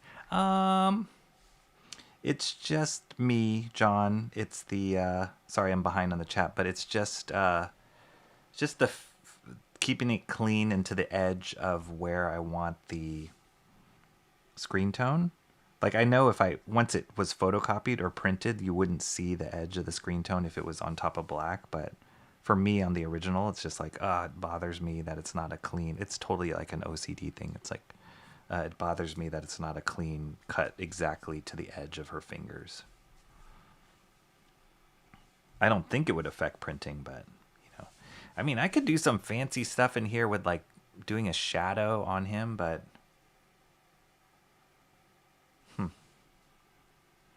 should I? Let me try. If it doesn't look good, I'll take it off. Could do this, like leave some shadow on him. I could justify that with the idea that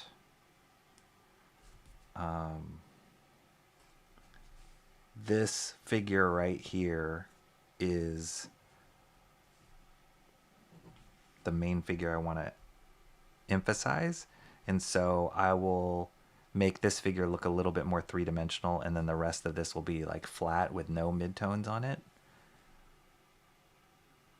Let's just see. This is being fancy. Dang.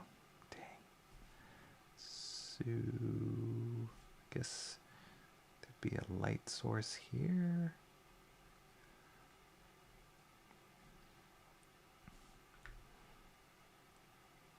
Light source here.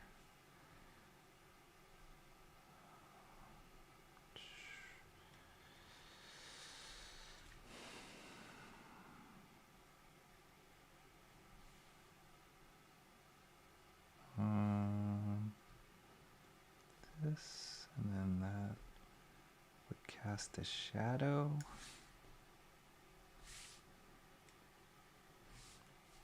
Okay, watch this. Watch this pop out. Boop. And add some like lighting. That's kind of cool. I kind of like that.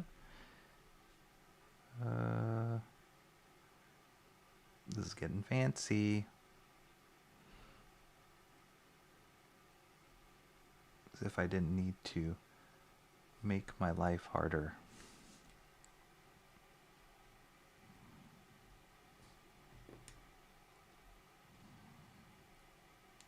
Boom.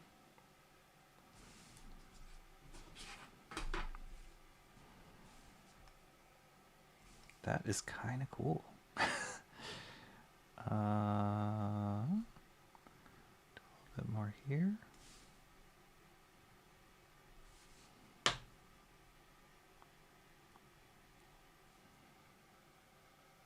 You can see how it's like playing around with lighting on this form.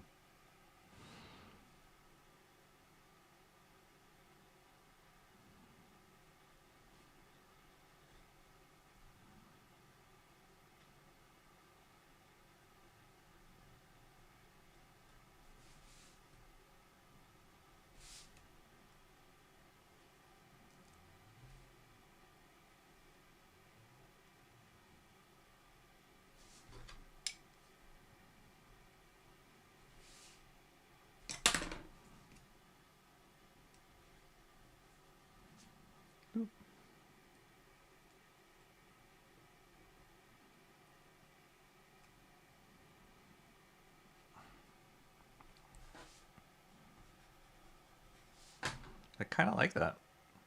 I'm going off script here, Frank Miller. Going off script.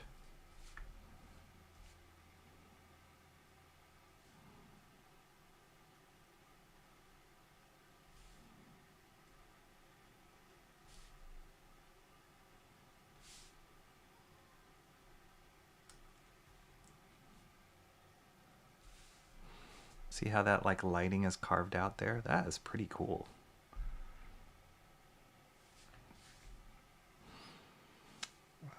Da, da, da, da, da.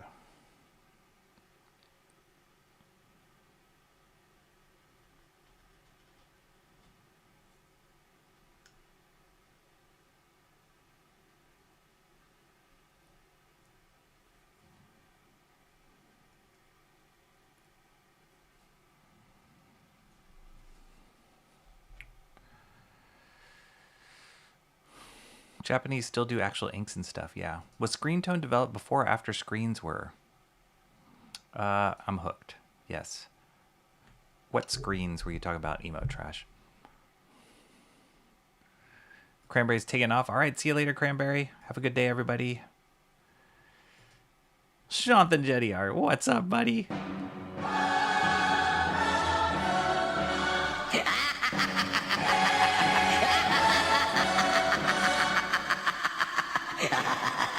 Doing something a little different here, Shant. We're working with Screentones. I don't know if you've ever worked with Screentones before, but it's kind of cool. Just adding in some extra love here on this Frank Miller master study. But it is. I can see the appeal of Screentones.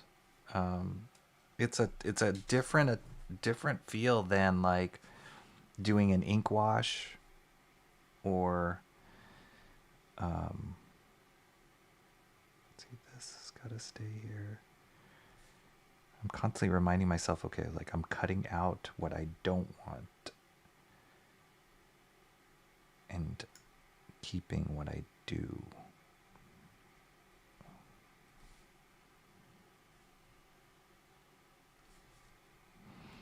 But yeah, it's a totally different feel than anything I've ever done in with comic art before, which makes me kind of love it.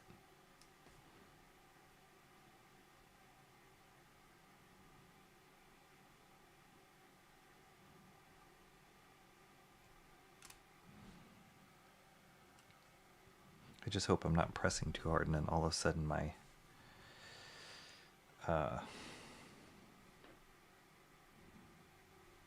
of a sudden the artwork like falls apart.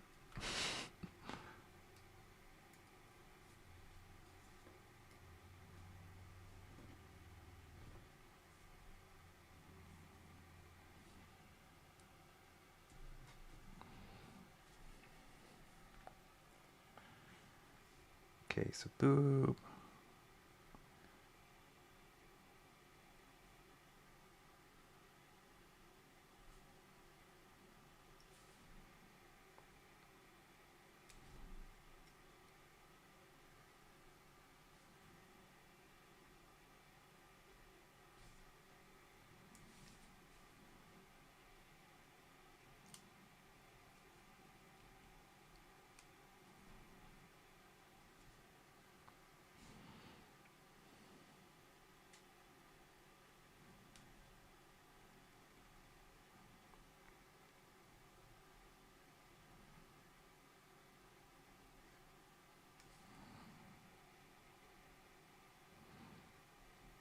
I gotta take some of these pieces off because I am a little lost. I'm like, wait, what is staying? What is going?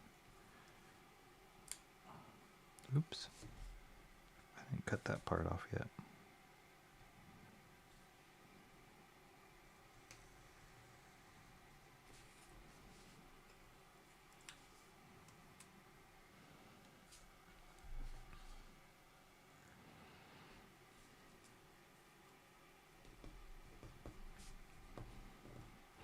I am seeing the like shallow score lines I'm making on the artwork, so that is a little nerve-wracking, but so far so good.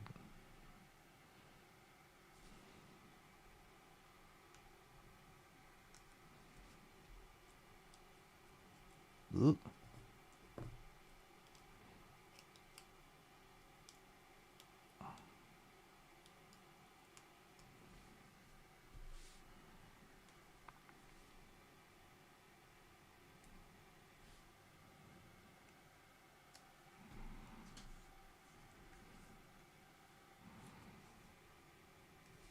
This piece just curled over. I'm just gonna take it off. It's not sticking well.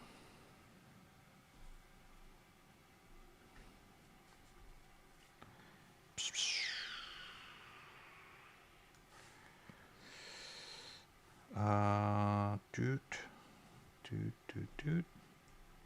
This part needs to come off.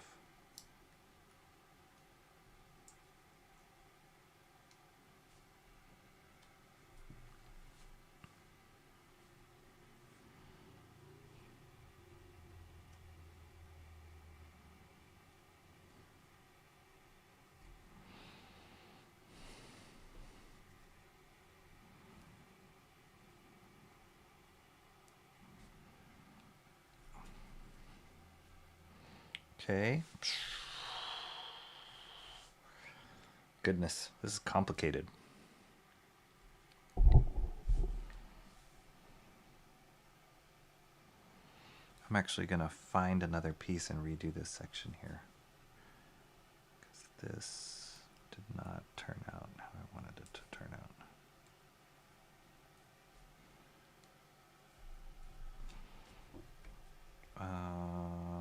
Boom.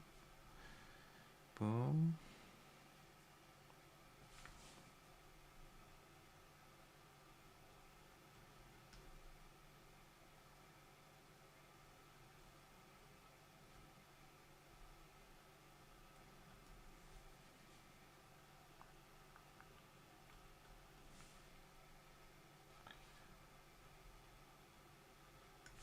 Ooh, this is complicated. Yikes.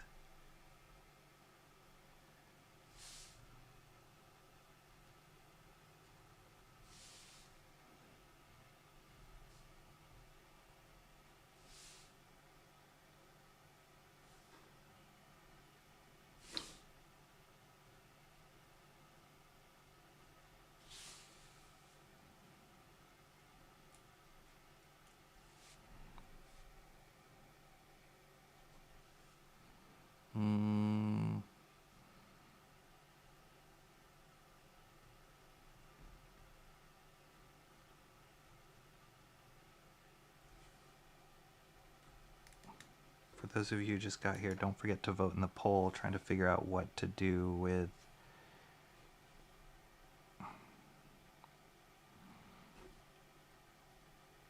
the top left panel on this.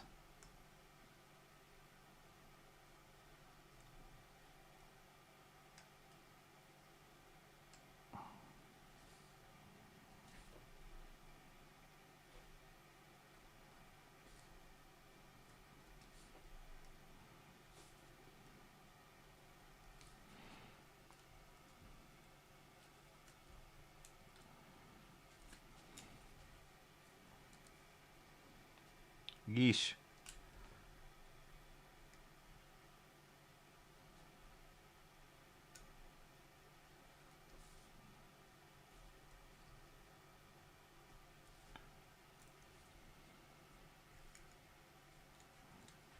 I don't know how some of these artists did like these complicated shapes.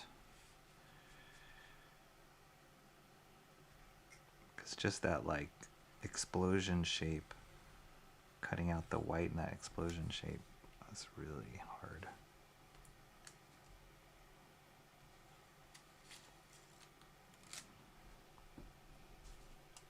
Okay.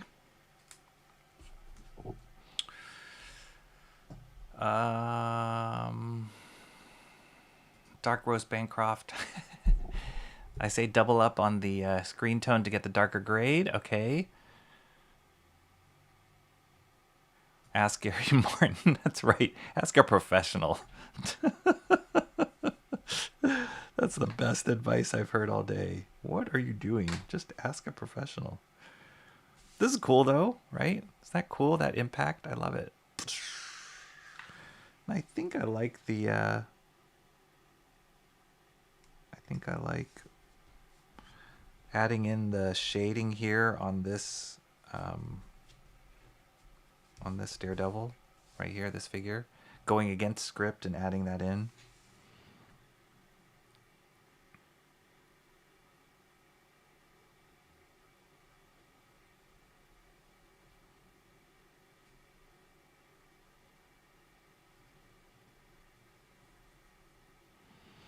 Yeah, I think the trick is you just don't press super, super hard.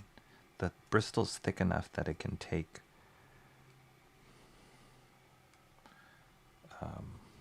some of the cut into it.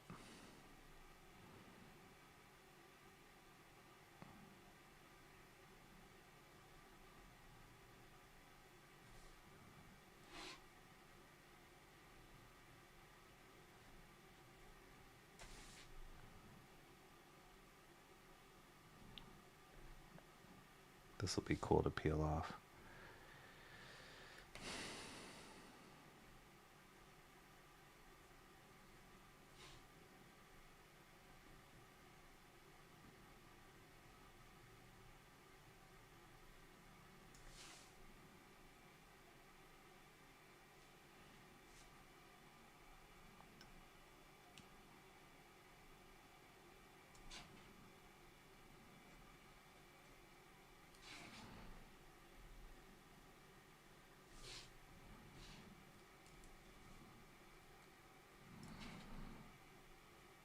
Oh man.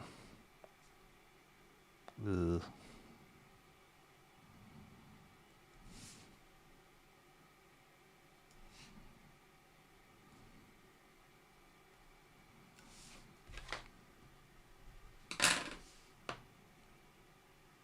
So yeah, once you get around these like really tight curves.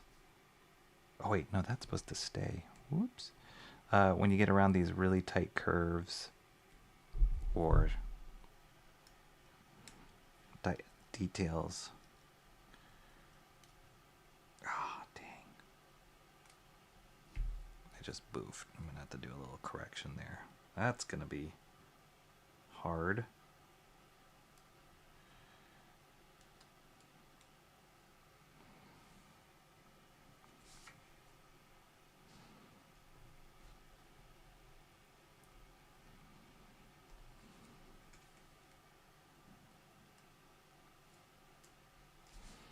Dang.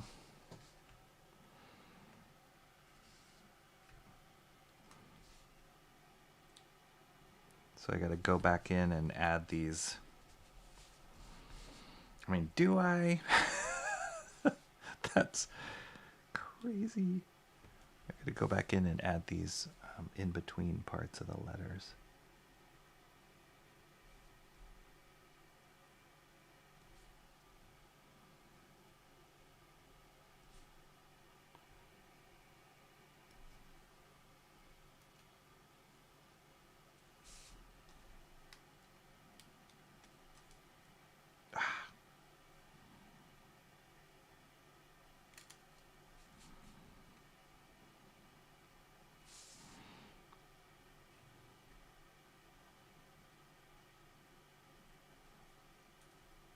Good night.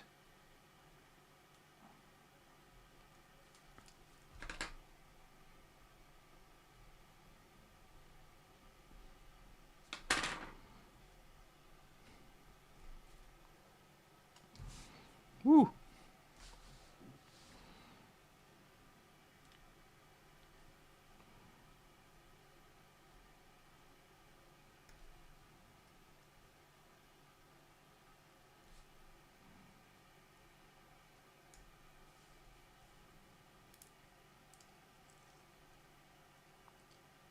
Ugh, that doesn't work well. I don't know if I'll be able to get that super detail in between.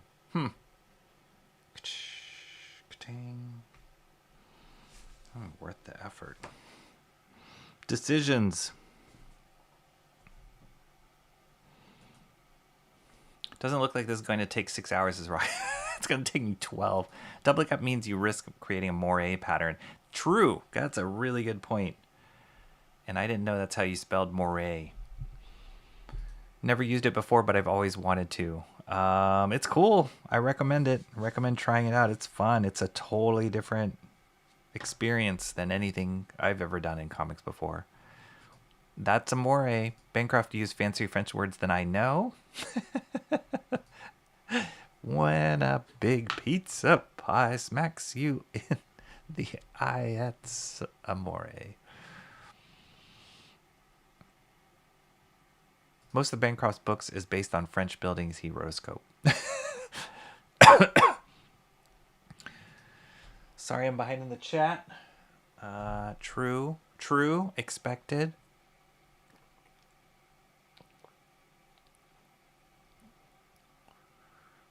Oh my gosh, what are you guys talking about? I took a risk of biting something green while not being sure whether it was avocado or wasabi. I think you'd find out pretty fast. The digital kind of screens, Rocky, not that you'll remember by the time you get to this chat, probably. Oh, yes. No, the digital screens were created well after the Screentones. And I know a lot of the comic programs probably have these Screentones built into it. I think in Photoshop you can there are brushes you can download that are Screentone brushes, but I always get confused with those because I'm never sure like what scale, like are they scale specific? They must be. Like you can't scale up that brush or else the tone would be the wrong scale. So I honestly have not played around with Screentones digitally either. That's a new world for me.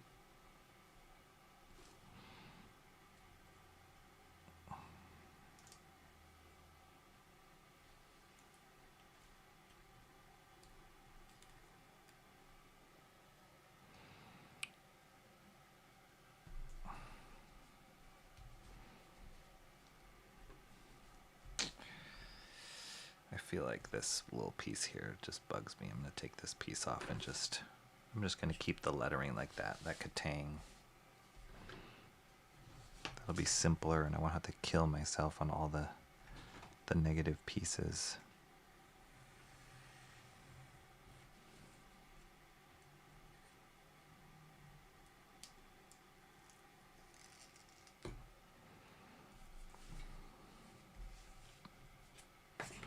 Okay, let's clean up, get all these excess pieces out of the way before I start getting confused.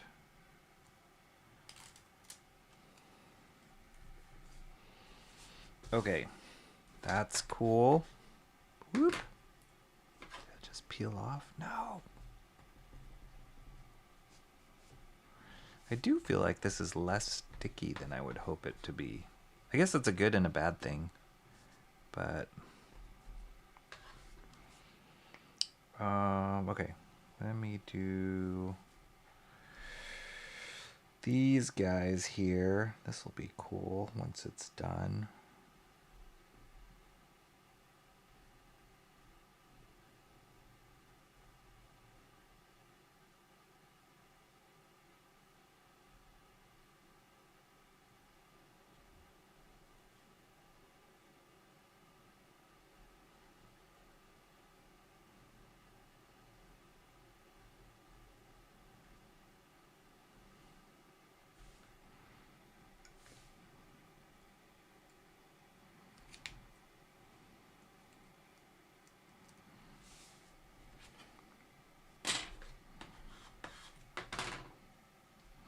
When it works, it works. It looks cool. It adds a cool effect.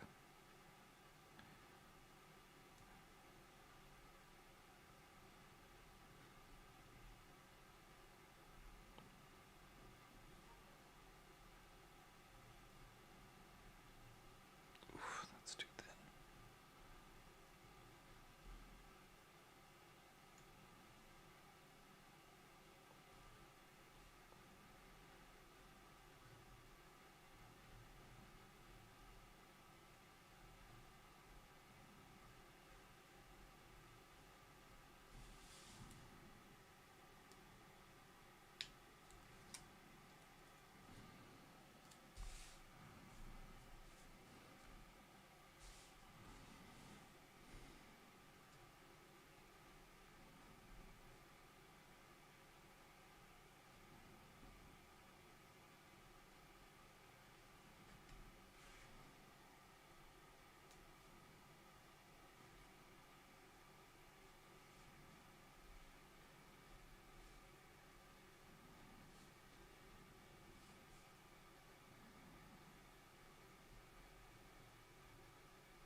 And peel. Look how cool that is. Look how cool that emphasizes the motion in that. That's rad.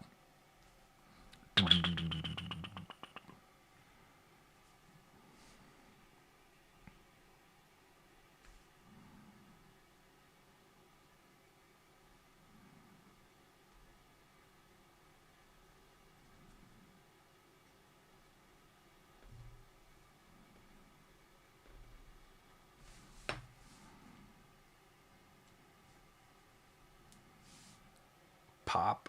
It pops out the lighting on that lamp. Super cool. Other than this, like, inaccuracy between the letters. Okay, one more spot here.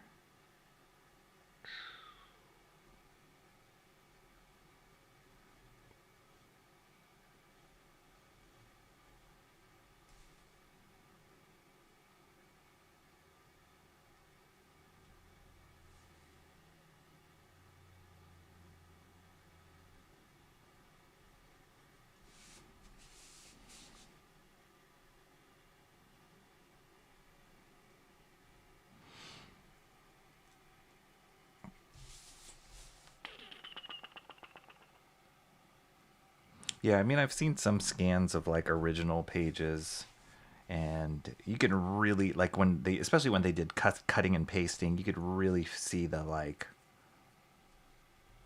they weren't beautiful. The pages weren't. I mean, they're beautiful, but they weren't like all pristine as you would think. They had all the glue and the whiteout, and that's part of it. So adding this kind of screen tone totally does the same thing. It's like you see the screw ups, you see the cuts and the lines here. It's neat. It adds something to it. Look at that. These 2 pages right here. So cool. That sound effects can be heard coming from Sean's studio every time he finishes a piece. I'm a little fearful of which sound effect it was.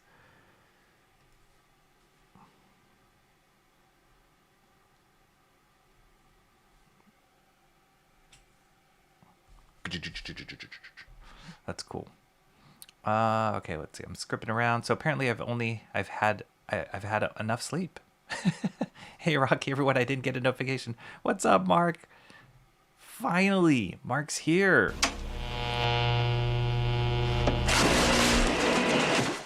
That took a while, Mark, but hey, we'll take a late Mark music obsession over no Mark's music obsession. Complete with Rocky sound effects again. Love it. It's my thing. It's my thing with this stuff. Yeah, check it out, Mark. We're doing these screen tones on here. This is kind of cool. It's a whole new world here. But it's giving us such a unique little result. And I'm kind of loving it. It is more complicated than what we have been doing. And especially in these busier spots, it gets really complicated. But I'd argue the end result is worth it. Okay, so we got this panel. Katang, katang. We did this. I guess I'm going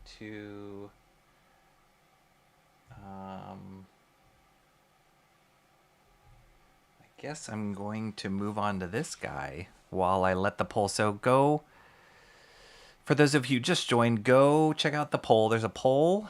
Right now we are at 43% where people say overlap the 20% tones to create a grad.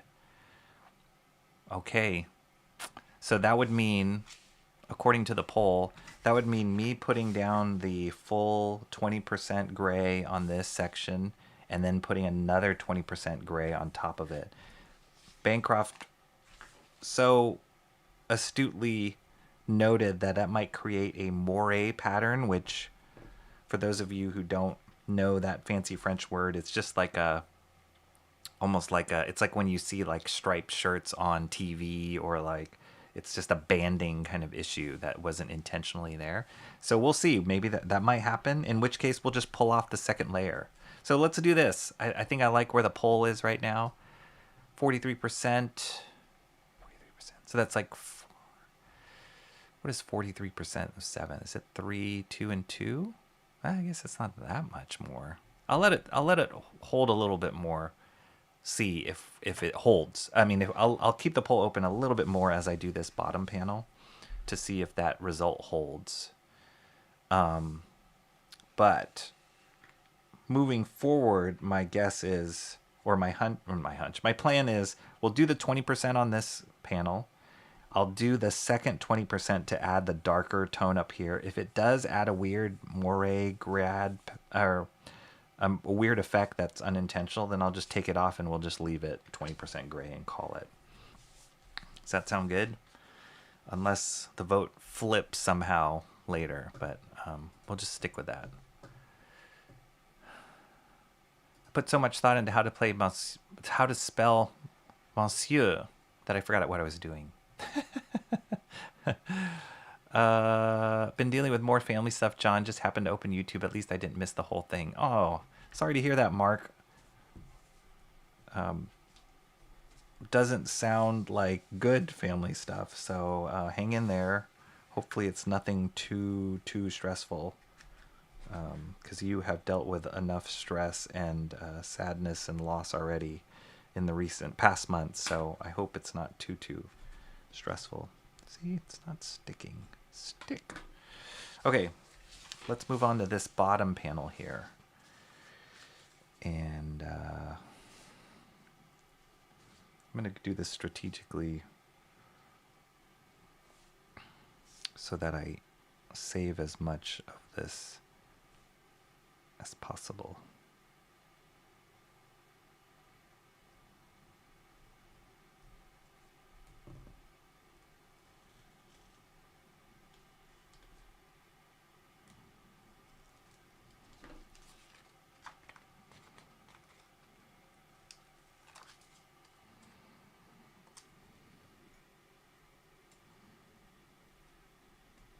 Shoot, I could just already use the straight edge there. Nah.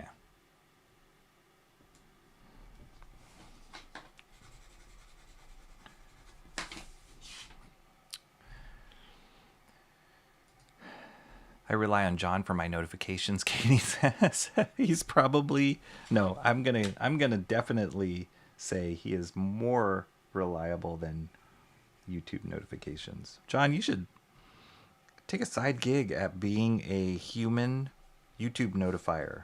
That's a new role. It's like reverse AI. You need that human touch to get it right. Awesome one said, should I have taken as much insulin as I just did? Probably not, but we live life on the edge in these parts. Oh my goodness, emo trash. Please don't go into a insulin coma while you're watching this stream. That would not be good. We wouldn't like that. I would not approve.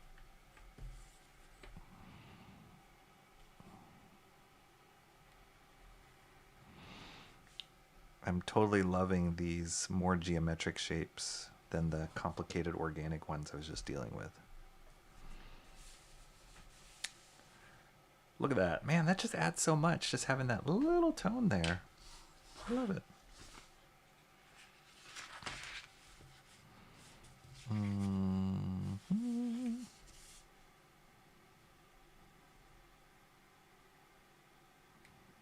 Whoa.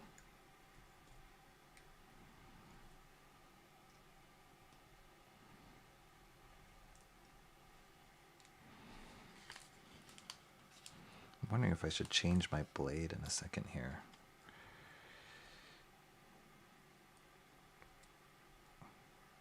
I'm always the kind of person, I'm kind of cheap, so I'm always kind of the person that like extends the life of whatever. A pencil, a tool, any tools, I like extend it way past I should. And I'm the same way with the blades.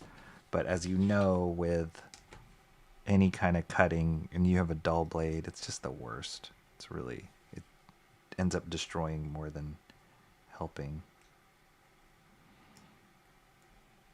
And I think in this particular case, it would serve me well to have a sharp blade.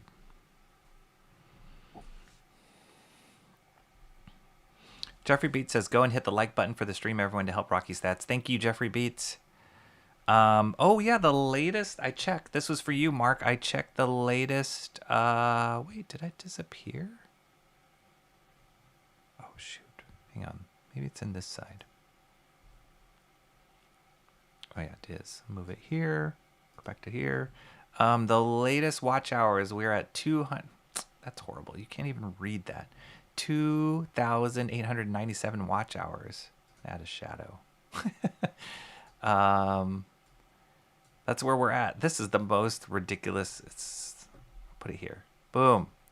2,897 watch hours. We're almost to 100 more. We're close to just needing 100 more watch hours before we hit 3,000, which is our goal for this little channel to get there. That's our next goal. So yeah, I would appreciate that. Hit the like. Let's make everything trend towards the positive. What are we at? 563 subscribers, which is amazing. Actually, wow, just updated 565. Holy guacamole. Did we get 2 subscribers here just because we used the term Screentone? Maybe. I gotta use all the fancy catchphrases for this generation. I'm a manga artist working on Naruto. No, I don't. Not Naruto. Naruto is old. Dan to Dan, right? Emo trash.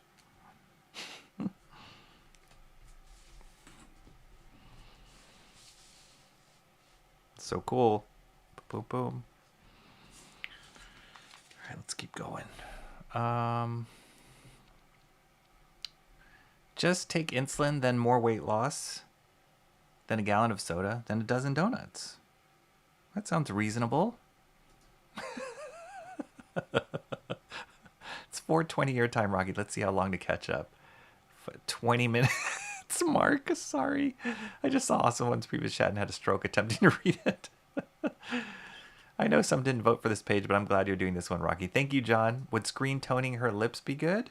Eyeshadow? Oh, man. No. That's getting carried away. It would be cool, but it's getting carried away.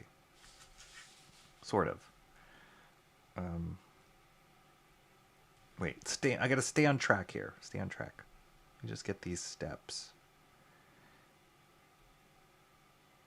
And then...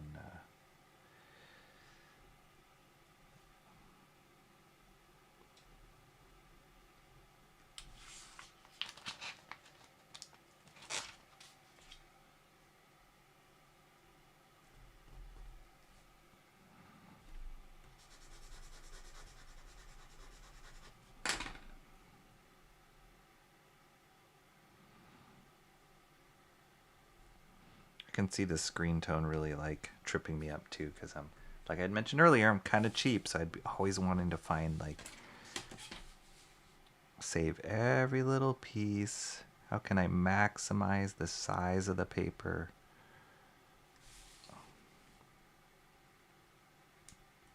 This one sheet of screen tone cost me $6. One 8.5 and 11 sheet. I saw it online. It's a little bit more expensive. I was just fortunate that I have a store here that sells it relatively affordable. But like if you order it on Amazon, I think it's closer to $10, if not like $12, depending on the pattern. So yeah, it can get pricey. I can see why people would keep like all the little extra pieces. And digital's free if you did it digitally. But how cool is that? You wouldn't get to see that on a traditional page.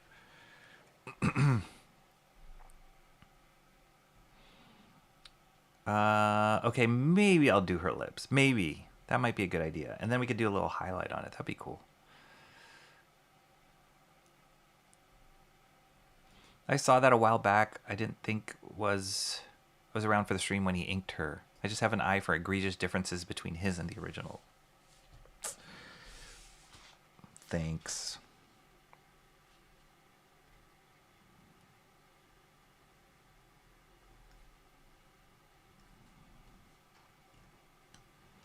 Do you guys remember I used to read a magazine as a kid called Highlights, and you'd have to find the differences between the two pictures. They'd show you two pictures next to each other, and you'd find the differences between them.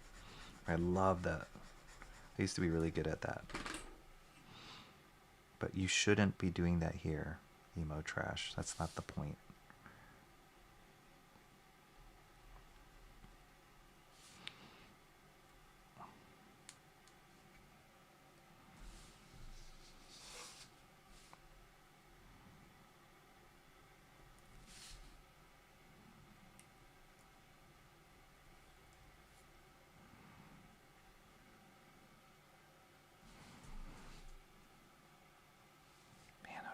Ouch. I'm gonna be able to finish this.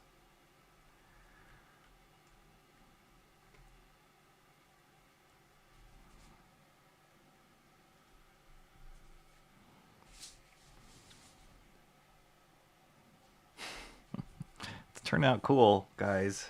Man. But it is taking longer than I thought it would.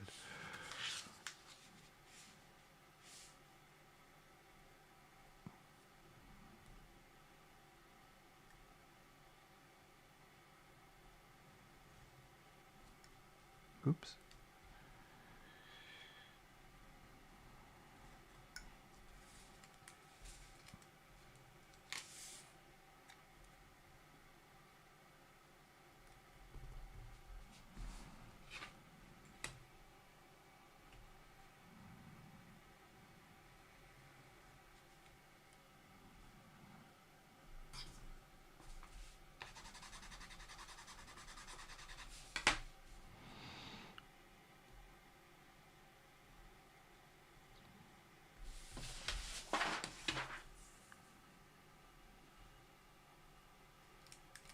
Ah! Yep, I think it's time to replace the blade.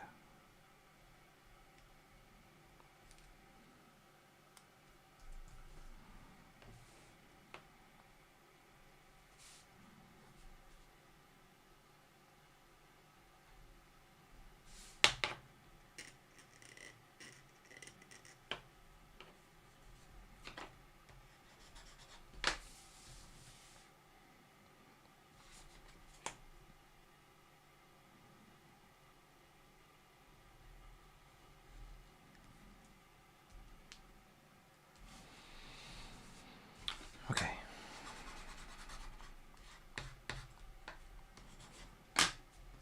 Let me find new blades.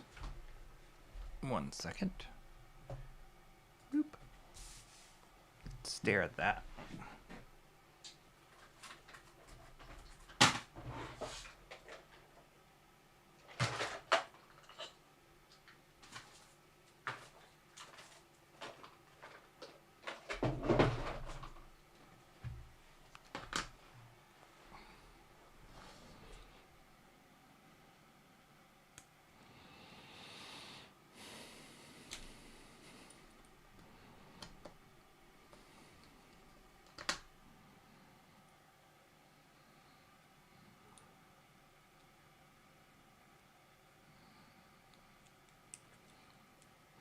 Alright, hopefully that'll help. I don't even find this blade that dull. Me being cheap, I'm like, I could use that blade for a different purpose. Maybe not cutting Screentone, but I could use it for opening boxes. Let's save that blade. Why throw away a perfectly good blade?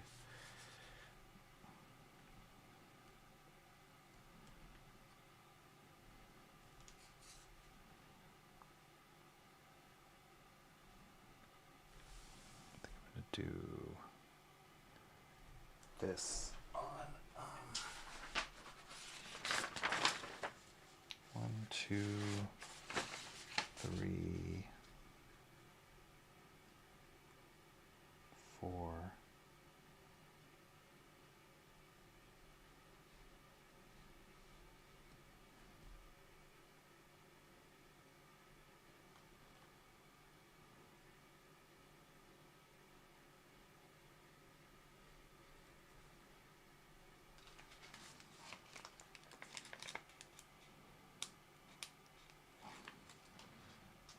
Oh yeah, that helps. Sharper blade helps. Faux show.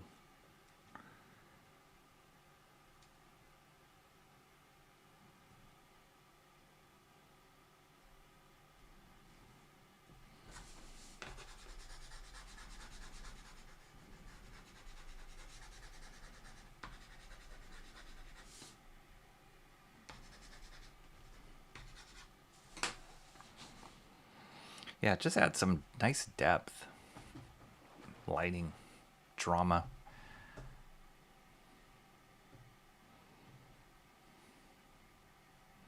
We're all speaking French all the time, Emotrash. We just don't always know it. Attempt from the French attempter, and mock from the French moqueur. You should check out the Screentones and Appleseed. Kind of mind-blowing. What's up, Alan Lau? Don't tell me that. What? I'm a computer. That's like not fair. I'm just trying to get rectangles of Screentone down, and you're telling me to look at Appleseed? I mean,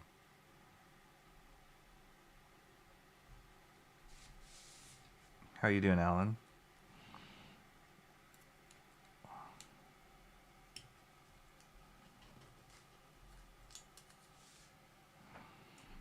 Yeah, Appleseed's amazing. I've actually been wanting to read that again.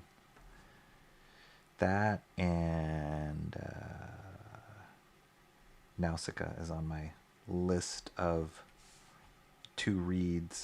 manga to read. But I've been enjoying Berserker. I mean, I know there's like 1,000 volumes that I got to get through. And then Tank Chair just came into my... This volume 3 of Tank Chair just came into my local libraries, so I picked that back up.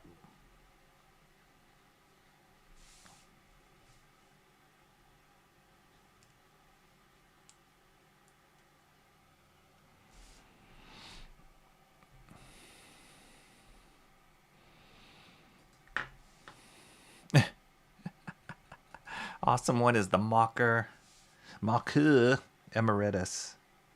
Emeritus.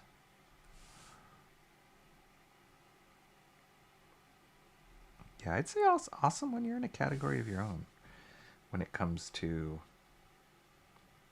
the peanut gallery quips, man.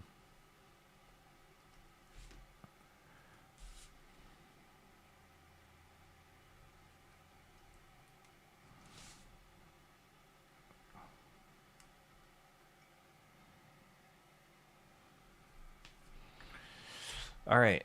Can you draw on top of Screentone? I think so. Yeah, I think you can. I think the fear is just that it will like eventually fly off. Well,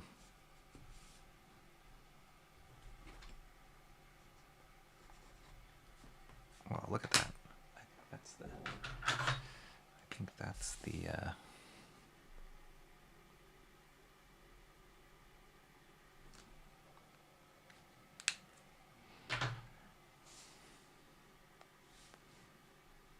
that's a kind of cool shadow shape on his leg, but I'm gonna cut it out.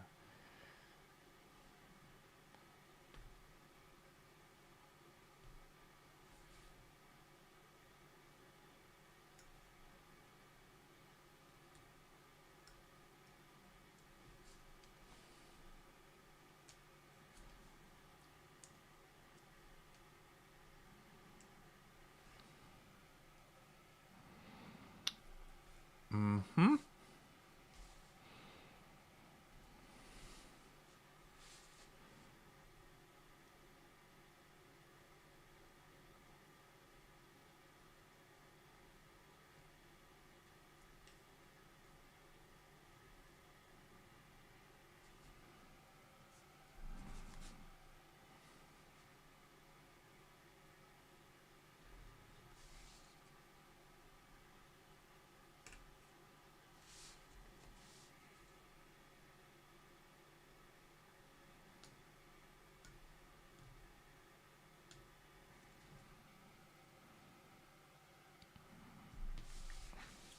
All right. Got these. Got to do this guy here. Shadow here, here, here. I'll be done with the steps. And then I got this back area.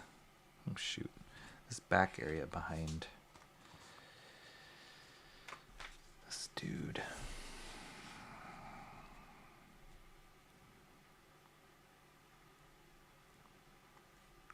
It's very tedious. Tedious.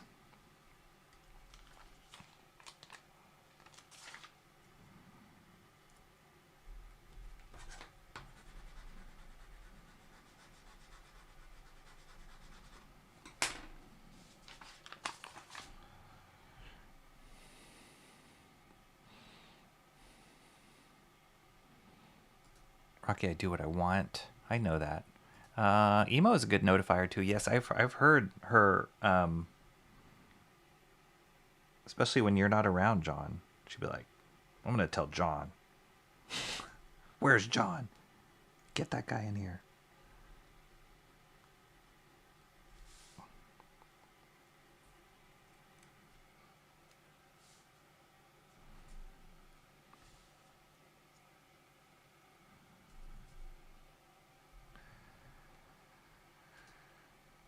Thank you very much. Mark's Music Obsession says, sent you a message on X just now. Okay, let's see. What is it? It's going to be something about, like, either I'm muted or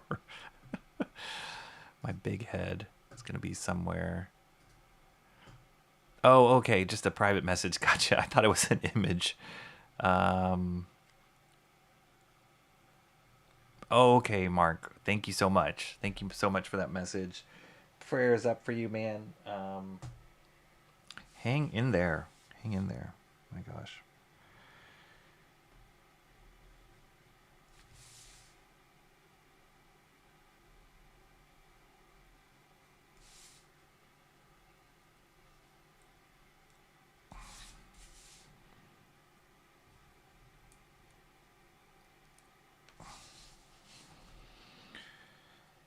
right. Look at this sheet of all the like. Oh, whoops! I can't even see it myself. Look at all the sheet of all the like sticky pieces here. Should I keep them? Part of me thinks yes. Part of me thinks yes.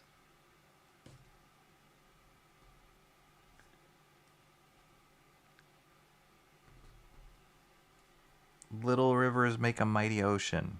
I've always told that to our kids. So these tiny pieces of Screentone, they could be paying for your college sometime. Kids, the money you save on these could pay for college. True story.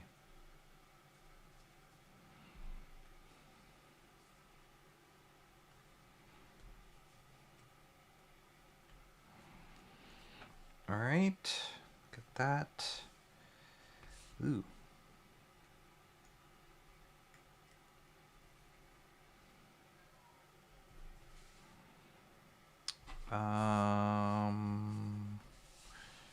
Got all those steps. I'm gonna adjust this camera just a hair. Give me 1 second, because I feel like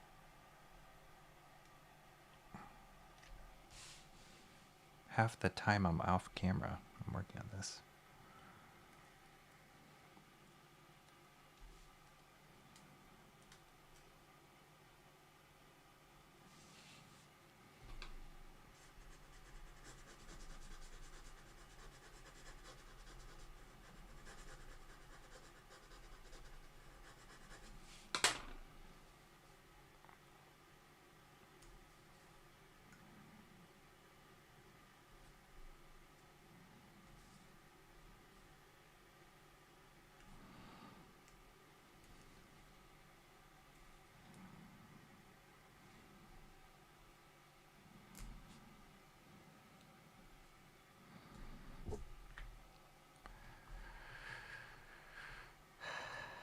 Your infant of in real life, are you happy with how the screen your infant of in real life, are you happy with how the Screentone sits on the paper?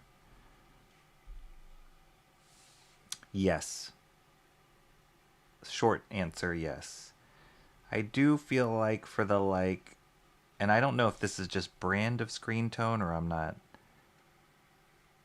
I don't have enough experience with them right now. I do feel like for the smaller pieces, more intricate edges, that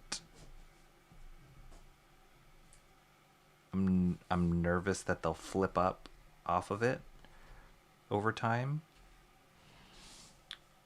But as a whole, I do feel like I like the way it sits. It's nice.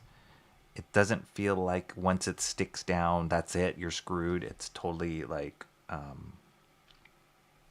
there's no going back. Like I do feel like I could always peel it off if things go south. So so yeah, I'm happy with how it's sitting on it. Again, it has this like plasticky kind of feel to it. But there's some edges here, like right here on it's like a tight curve I had to do just to include the horn, which maybe I shouldn't have even attempted at it.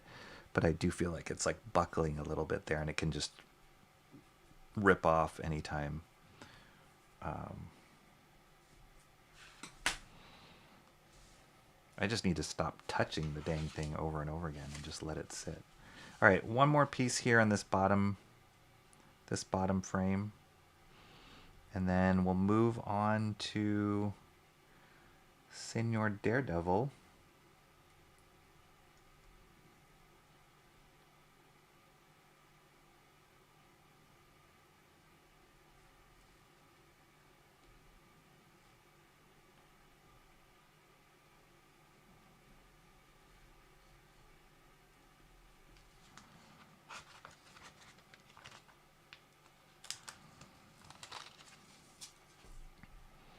Mark says, come on, 3,000.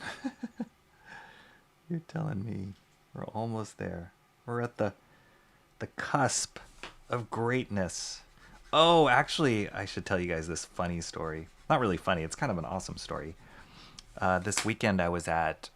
Oh, I forgot to turn on the camera. This weekend I was at a friend's house, and this is a friend I had talked about before. When I first started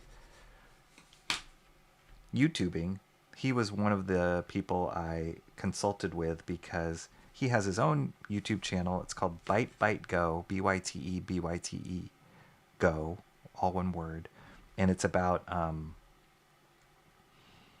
it's more of an engineering, like IT channel. But at the time, you know, he by the time when I approached him, he was already at, like, I don't know, 500,000 subscribers. Like, he totally hit the jackpot with his audience, and he's just given me a lot of good tips about what a YouTuber, or how you should approach YouTube. And our industries are super different, but the main bit of advice that I got from him, that I took away from his, like, you just got to be yourself. You got to be true to yourself. People can sniff out inauthenticity, and you know, and you also don't want to do something that you're really not comfortable with. So he gave me some examples of that for his own channel.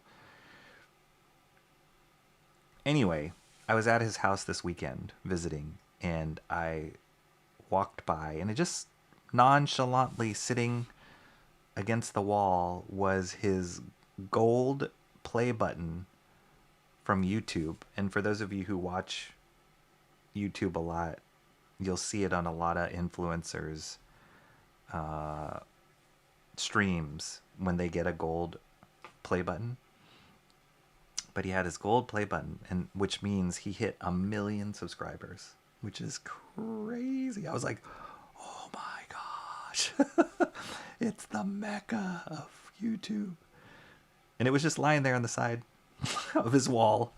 He was like, yeah, whatever. I was like, oh my gosh. And I took a picture of it. Maybe I'll share it on community post one of these days, but I said, can I have it? Can I put it on my stream? But what an achievement. 1 million subscribers. Crazy.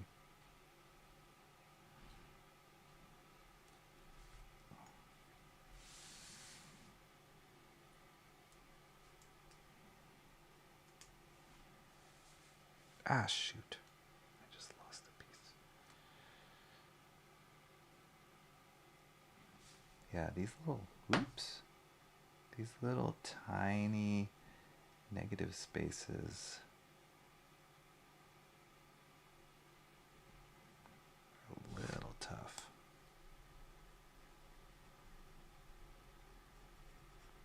Guess you just gotta press down a little harder on them.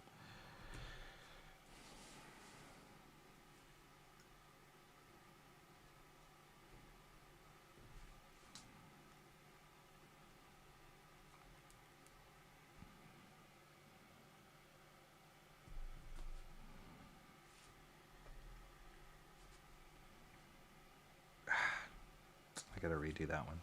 Dang it.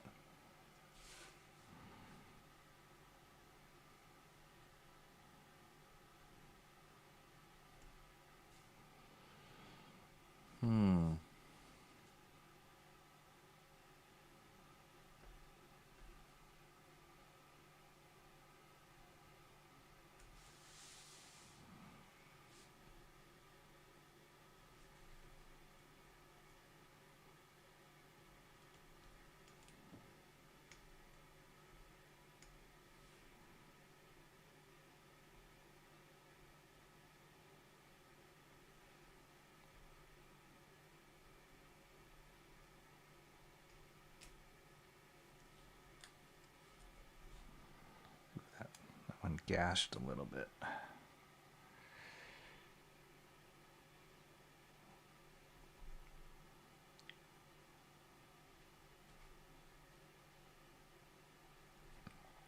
Sorry, I'm not watching my camera here really well. So it's like everything's off because concentrating on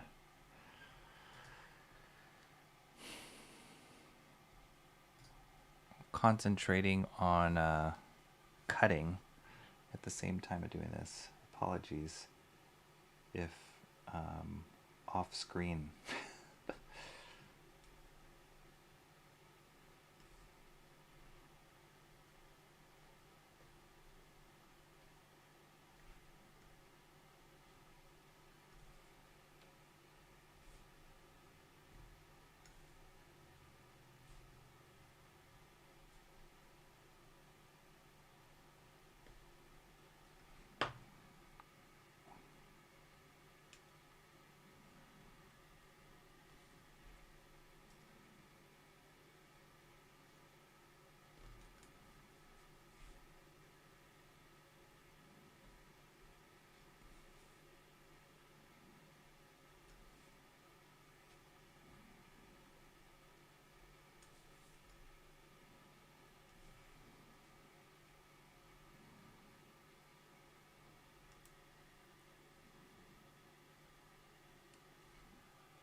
If I wanted to get fancy, I could play around with all sorts of like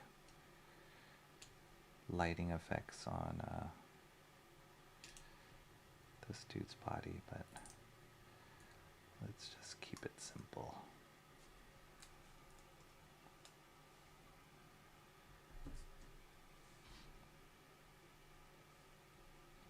But you could see if you had more time and more willingness to mess around with these screen tones, you could do all sorts of cool lighting effects.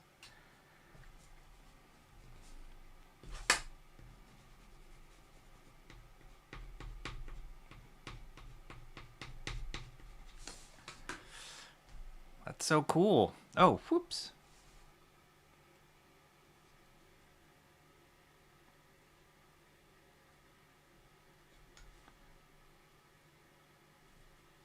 I missed this one step. I got this little gap here. All right, let's see if I can reuse some of this.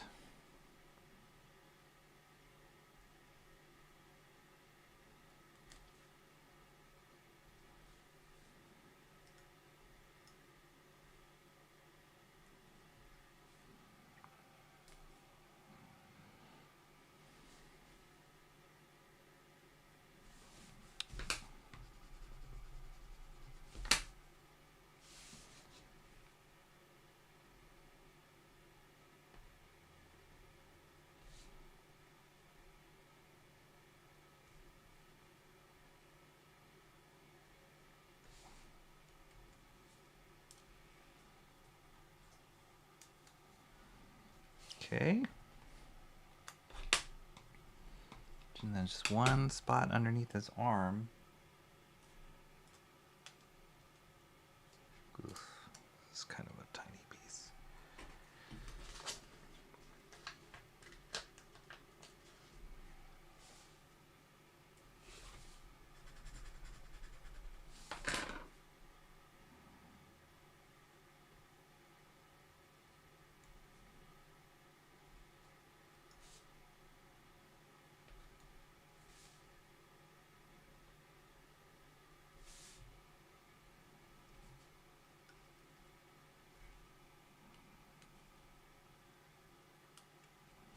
Nice.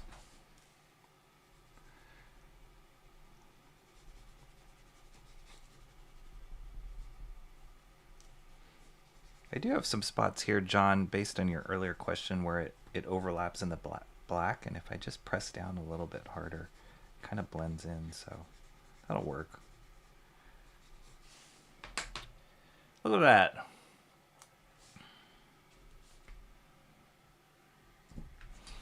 All right. The last part of this puzzle, see, this keeps flipping up. Right here is a problem spot. The last piece of this puzzle is this corner spot. All right, I'm gonna catch up on the chat. What time is, holy cow, 5:11. I might have to take a quick 1-minute break here for a second to deal with something, but let me catch up on the chat and then we will move on to this area And the poll, I'll close the poll here. Let me refresh. The poll says 40%. Oh, shoot. It's tied up now. Overlap 20%. I mean, the tie is 20% or overlap with the grad. All right, I'm going to end the poll. As always, we always have two winners. What I'm going to say is I will just do the flat 20% on this corner. Let's see how it looks. I'll do the lips. We'll see how it looks. And then if we feel adventurous or I have time even, I'll see if I do the second one over. That wouldn't be too hard to add in anyway. But look at this already, guys. It's a very, very cool effect using this Screentone. And it's pretty powerful. I can imagine in the hands of a better artist of how to use it and kind of manipulate it. If you get more comfortable with it, manipulating it. But it already makes these like awesome effects that aren't possible with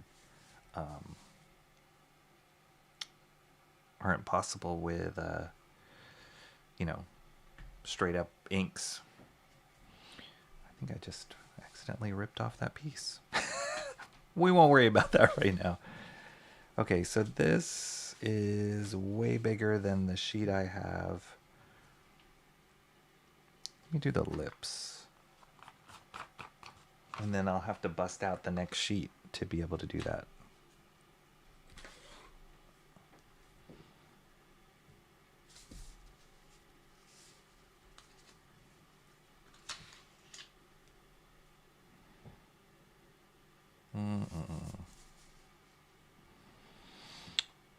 All right, cut this. Oops.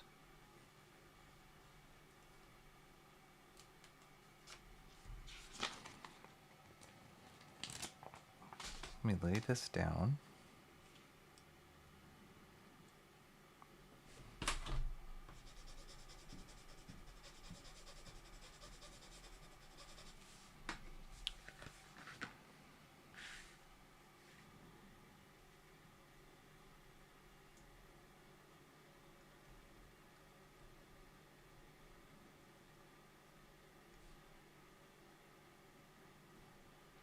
But yeah, I might have to take a pause here for a second. I got to deal with something. Probably in like 5 minutes.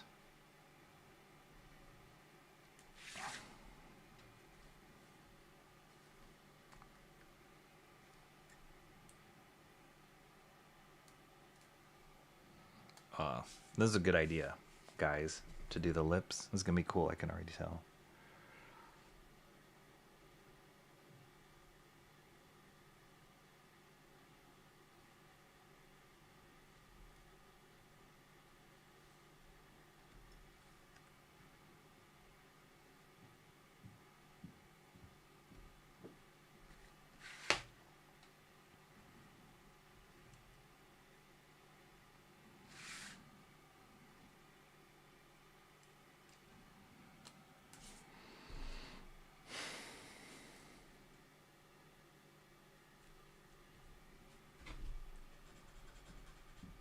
Yeah, some of the edges on these, like, kind of tiny,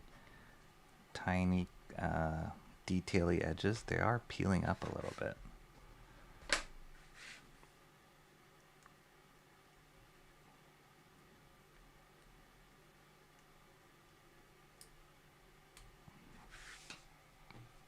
That's kind of cool.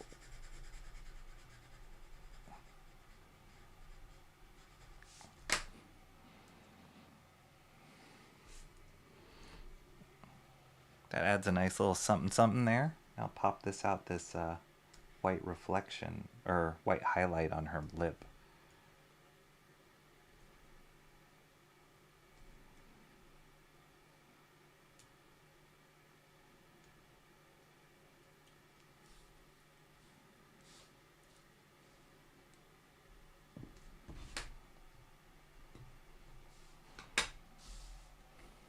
That's cool.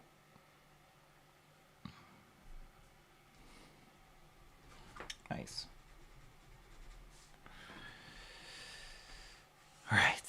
Okay. Before I get to this Daredevil, I want to take a quick break. Hang with me. Wait, okay, I'm going to catch up on chat. I've said that a million times. Once I catch up on chat, I'm going to take a quick break just to deal with what I got to deal with, and then I'll be right back. So, Dan to Dan or solo leveling? Oh, I bet solo leveling. All right, we'll have to write that down. Solo leveling. I've never heard of that.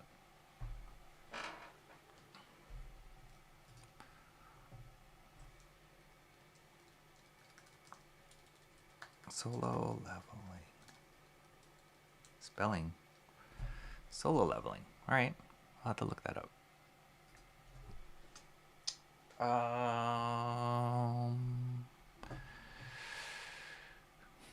So you're in front of in real life. Are you happy about how Screen? Oh, I think you already asked that, right? We lost Rocky's face. Oh, that was a long time ago. The Fed stole it. That's right. That's right. Yes. Yes. This looks better than anything Frank Miller has ever drawn. Captain Howdy. Oh my gosh. But Frank Miller drew this. How can this be better than what Frank Miller has drawn? He drew this. him and Klaus Janson. But thank you for the compliment and welcome, Captain Howdy. Good to see you. Homer Glitch says looking good. Captain Howdy, if this is your first time here, please subscribe. I'd appreciate it. And if you like the way this looks, hopefully you like the other stuff that I work on. Or if you like comics in general, please subscribe to my channel. But thank you for being there. Thank you for saying that. You have only one sheet of Screentone for $6. That's right. One of these. One of these. This size. See? $5.95 plus tax. $6. That's why people keep all these little pieces.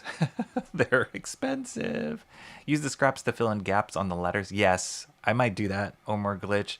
But those little gaps, even if I use those scraps, I have a fear that they will pop out. So I might just leave it. I think that looks fine with the little white, excessive white there.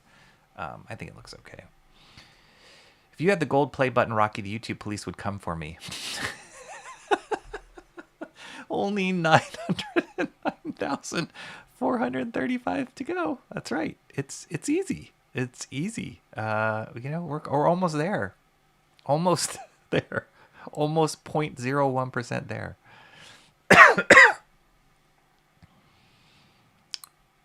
I have no idea which one to choose from that. It's okay, Cranberry Landers.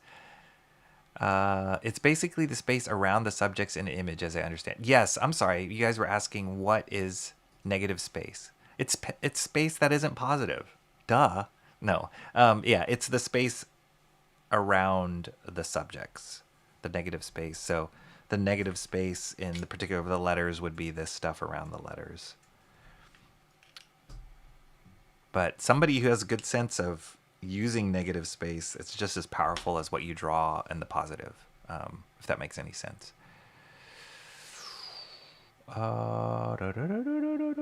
Okay. Just jumping around. Yes. Negative space, as I understand it, would be like the space that surrounds Lloyd. Okay. Cranberry says, I really like those stairs. Me too. Empty or unoccupied area around an object in a composition. There you go. Thank you, Google. You'll have to overlap before you cut to fit and cut out the other pieces. Yes, I would. You're welcome for the lips idea. Yes. Deal with something I'm better. No, John. No, it's not. No, it's not. Glad you caught the white reflecting. Yes. Reflection. Yes. Solo leveling is good. I've read it through twice. Okay, how many volumes? When people say, oh, you'd like this, and I'm like, 25 volumes? That's too much. One sheet for $6 is crazy. I'll do, yeah, that's the benefit. But would you get this joy? That's what I was talking about earlier. The return on investment. Would you get this joy? This is cool. This is really cool to see it on the page. But it's expensive. People are good at manipulating negative space are elite. I think about it every day. Solo leveling and have since I first read it. Really good. I think it's like 12. All right, cool. I'll check it out. I'll try and find it.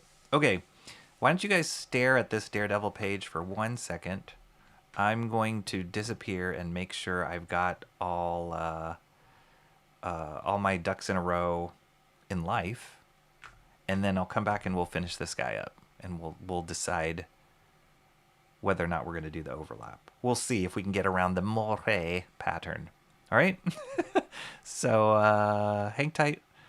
I'll give you guys some little tunes in my absence. All right, see you in a second.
All right, I'm back.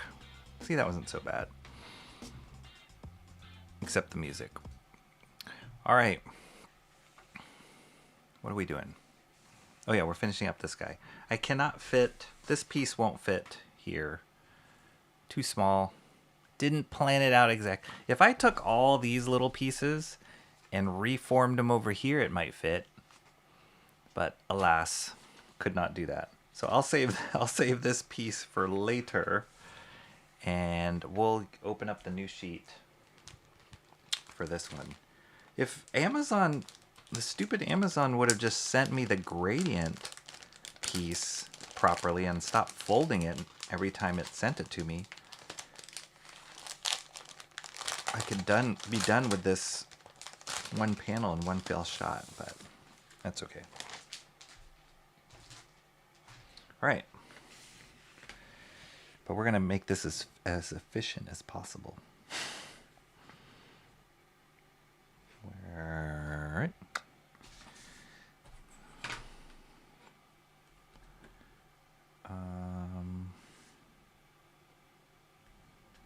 Yep.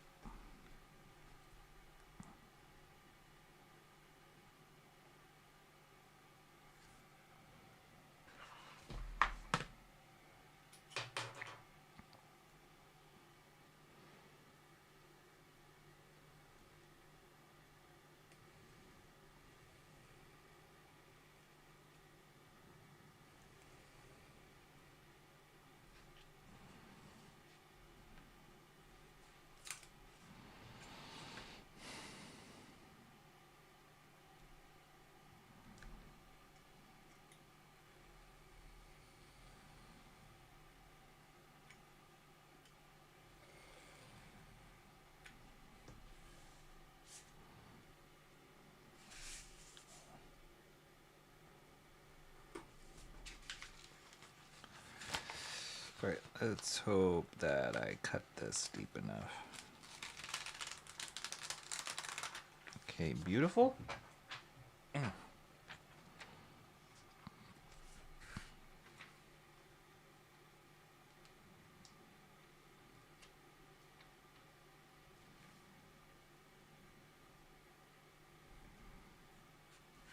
Like you can see here already, this is what the overlap would feel like on if I did overlap. Kind of feel like that. But I would try and do something to, it could get messy, but I would try and do something to like soften out that edge so it's not such a hard edge.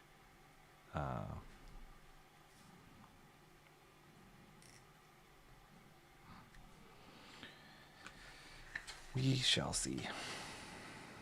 Oh, whoops.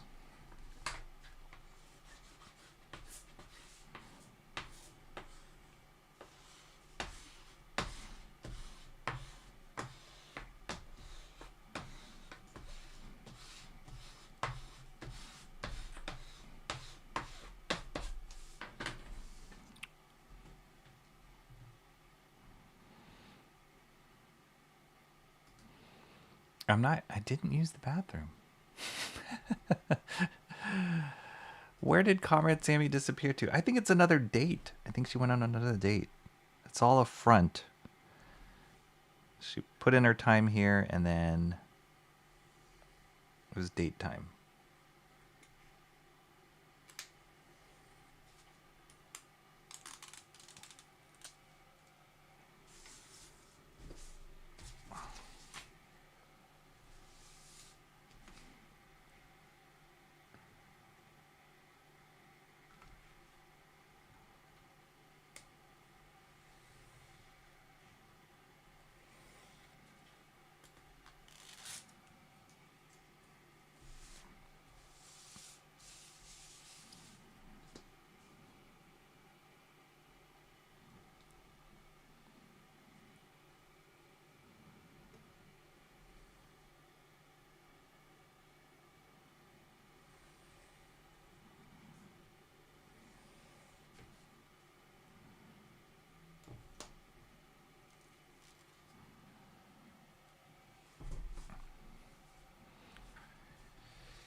I'm going to try and do this in different pieces so it's not like one chunk.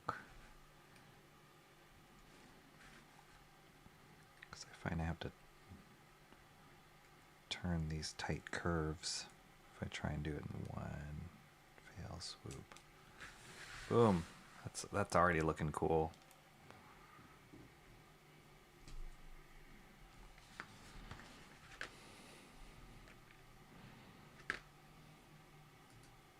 See, John thinks the same thing.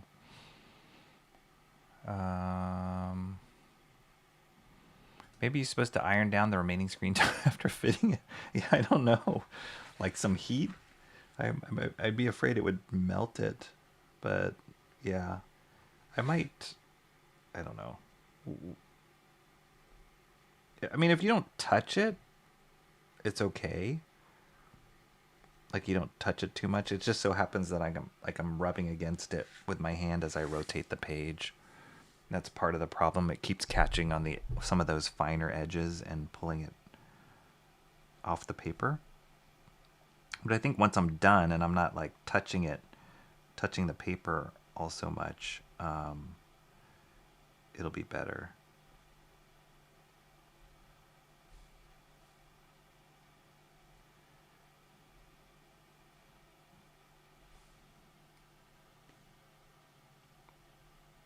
But if I get too bothered by it, I might use a little glue to keep those edges down.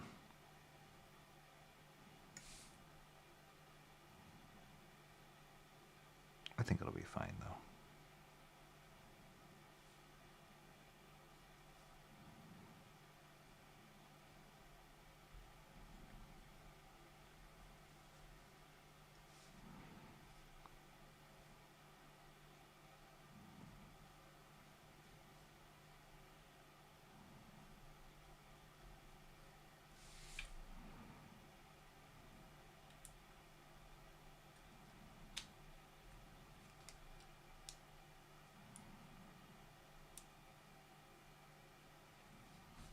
You guys seeing this?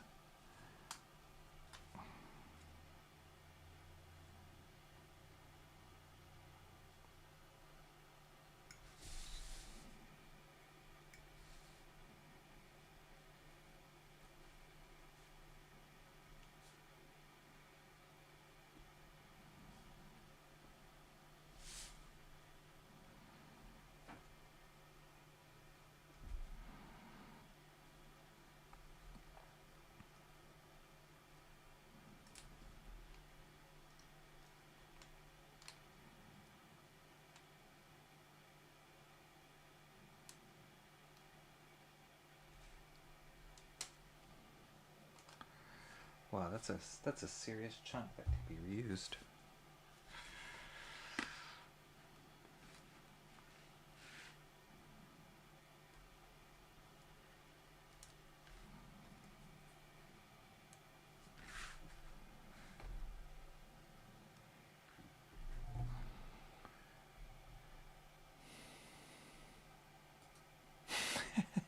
Okay, okay, I'll try it. You might be onto something there, John. You might have cracked the code, the Screentone code.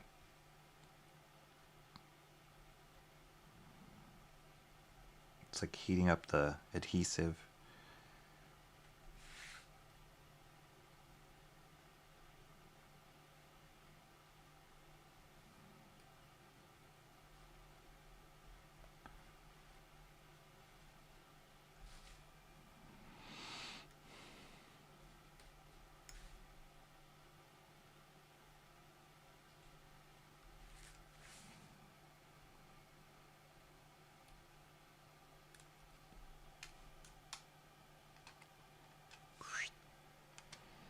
Nice chunk.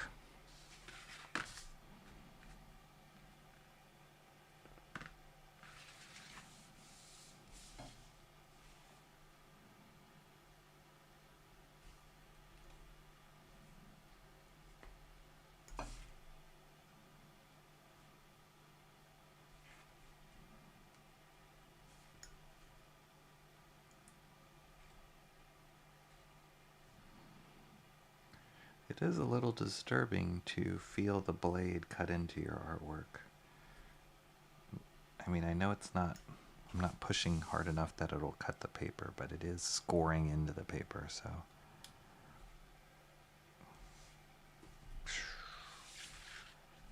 That's cool.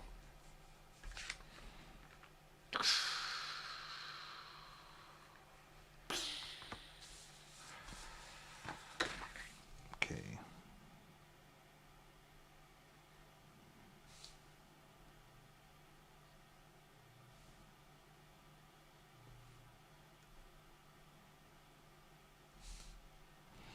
I don't know how people do Screentone on like really fine details.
Boom.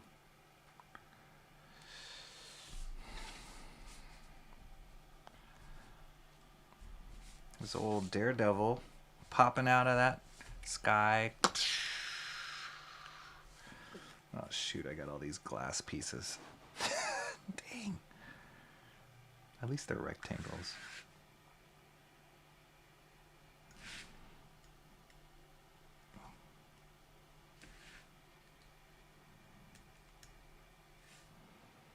I think I'm going to make the executive decision here. I think I'm just going to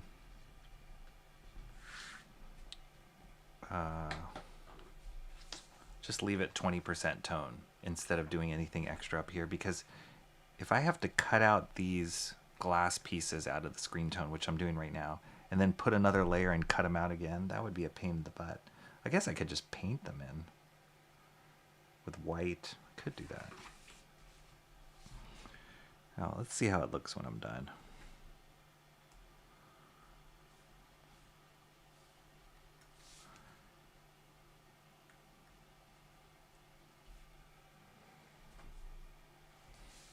It is kind of satisfying to pop out each one of these little bits, though.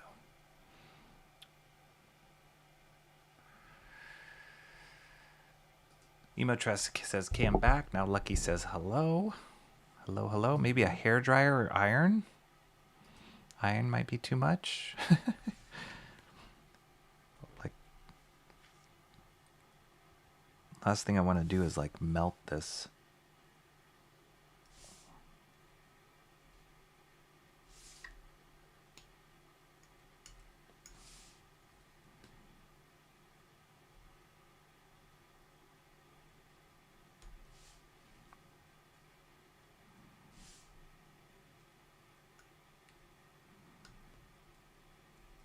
Come on.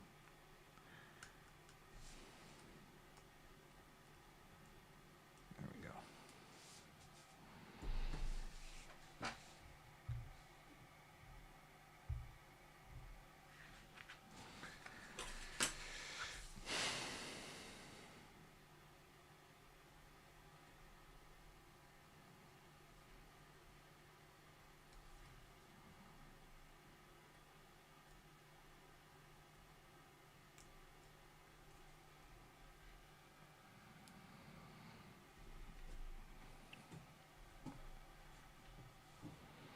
Could just go ahead and lay the double down before cutting out anything. It's true, but then how would I cut out? How would I cut these guys out with 2 layers? I would just white it out at that point. Well, let's see what it looks like. Let's see.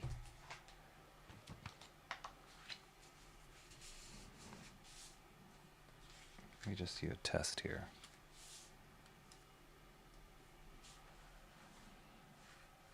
I mean, see that pattern that's forming there? That like looks like little diamonds? That's the moire pattern that Bancroft was talking about earlier. That is a potential to happen, depending on how I lay this down. There you don't see the pattern right there, so it would be a little bit of like adjusting here now. I don't know if we're not really gaining that much from that. I think it would have been better suited if I had the gradient, which I was wishing I had, the gradient from 5% to 90% Screentone. That would have been way better than trying to overlap this and fake it. So I'm gonna say no, unfortunately. And good thing the poll was tied with just laying down the flat 20%, or else I would have felt bad. Felt bad vetoing the vote, but some of you guys agreed with me. So I'm gonna say, yeah, let's just stick with the 20%. It looks great already. And we'll call it a day.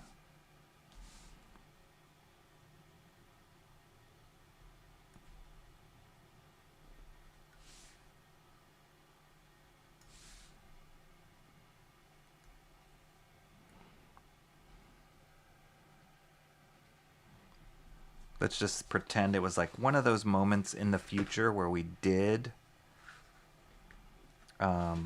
overlap it, and we went too far and it ended up looking horrible, and we would have been like, man, I just wish I didn't do it. I wish I just stopped ahead of time when I was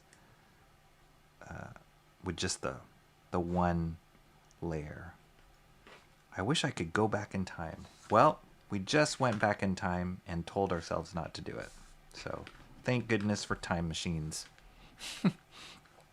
Look how cool that is when I start popping out the whites on these pieces of glass, though. Just having that tone, that mid-tone down, just adds so much depth. It was great. Great experiment.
Hang on one second.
Okay, back. Sorry. That was the last interruption, I think. Okay, a few more of these glass pieces. Mark's Music Obsession says the double is a no in my honest opinion. All right, we're going with that. Mark says so.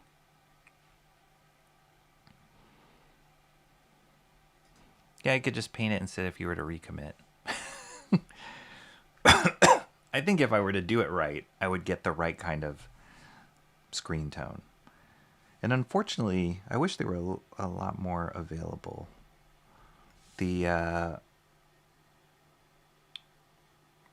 art store that I went to in Japantown only had a few samples. They didn't have like a whole set of the library of screen tones that you could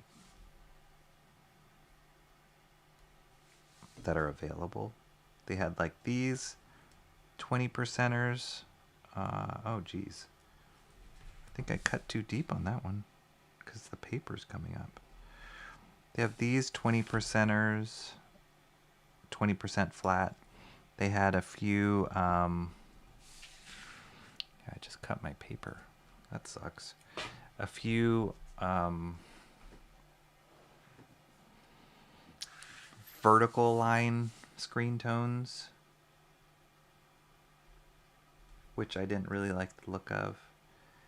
They had a couple like clouds, which I didn't need. And then they had one that had like weird cat characters on it. And I was like, why would anybody want that for their background? I don't think that would look good behind Daredevil. And they didn't even have variations. They didn't have like a 20%, a 30%, a 40% of the gray. It was just only 20%.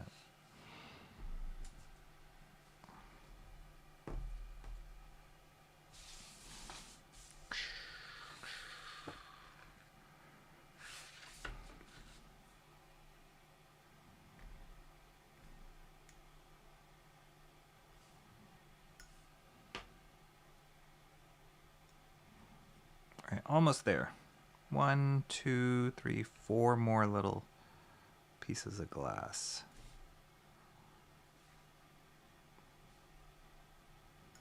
This has been a crazy experiment, but I'm glad I was able to try it out with you guys.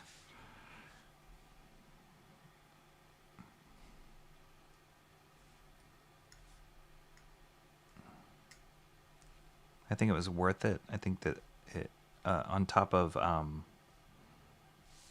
just kind of enhancing this image, it was worth just learning the experience to see if I even liked it.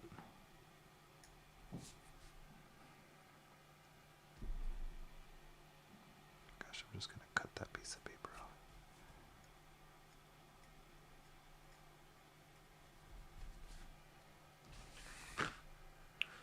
A little bit of tear in the paper. Oh well.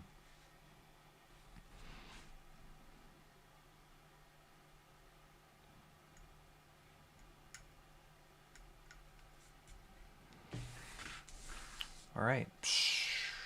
Those little glass pieces. That's it. I think we did it. We got the face. Did I miss anything? Oh, do I want to do this piece?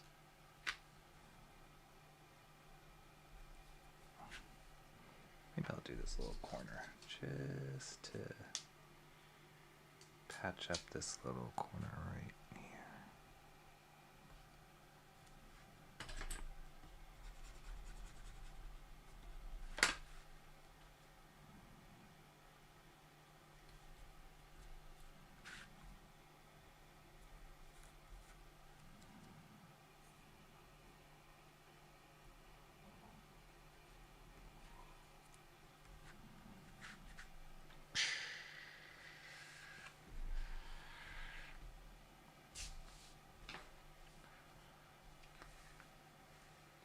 Cool.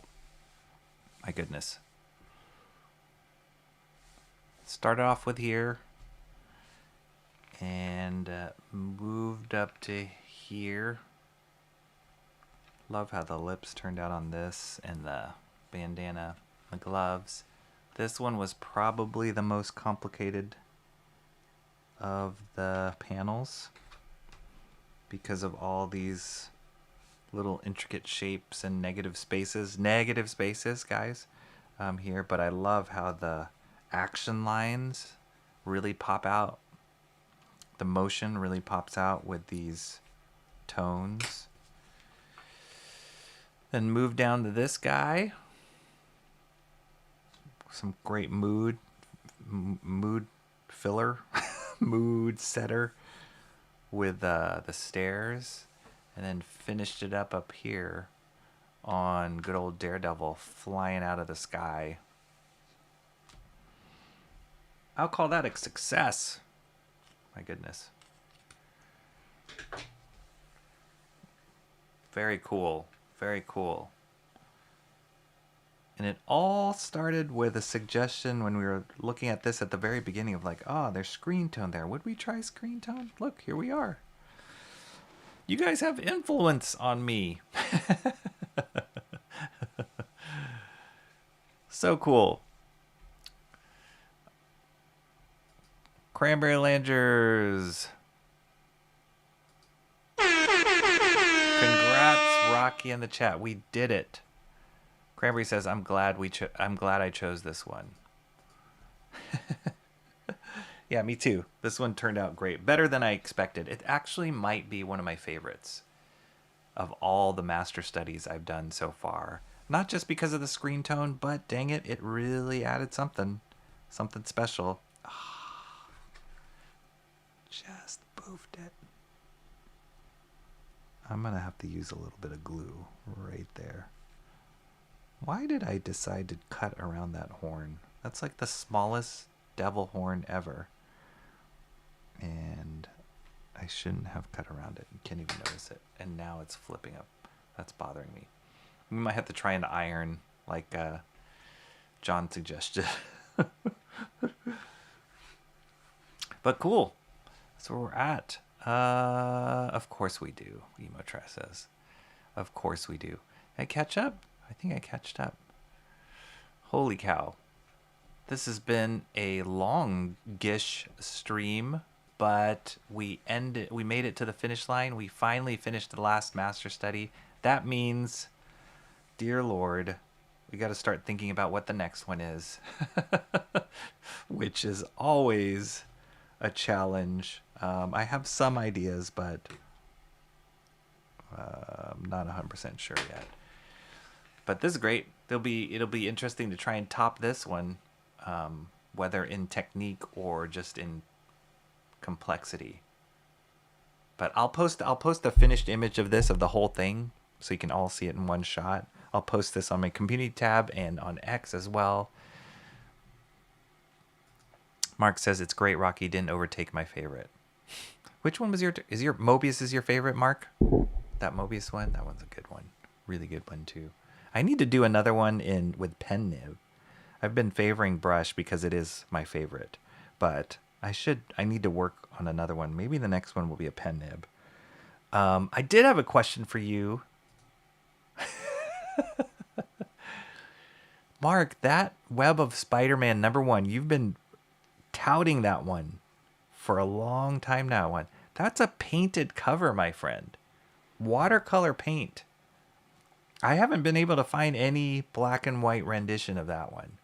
So, riddle me this. Is that what you're expecting? A black and white, a colored version for a master study? That is insane. I don't know if I can do that. That's a huge commitment. Yep, you remembered. Bummer I've missed the majority of these streams. That's okay, Cranberry. You can always go back and watch them. That's the amazing thing of YouTube. I know it's not live. I know you don't get your comments highlighted, but the work is there. You can 2x the speed and summarize it for yourself. But yes, that's the beauty of YouTube, that it is all recorded for history in my playlist. Go check them out. For those of you who don't know, check out the different playlists. We got Mike Zeck. We got a Michael Golden Master Study. We've got a Will Eisner Master Study. We've got a Mobius Master Study, the one that Mark says is his favorite. That one was a really good one. We've got a Jim Steranko. We've got a Barry Windsor Smith. And now we have Frank Miller. And props to Klaus Janson, the inker. And Screentone. Deleter Jr. What? Yeah. So you go back and watch those. Not me noticing slight differences. Stop. I'm going to hide this original now so you don't even see it. Don't even see it. It doesn't exist. This is the original now. Forget what you thought was the original. This is the original now. You can do an inked version if you want. Would be interesting for sure. Probably wouldn't make it any easier.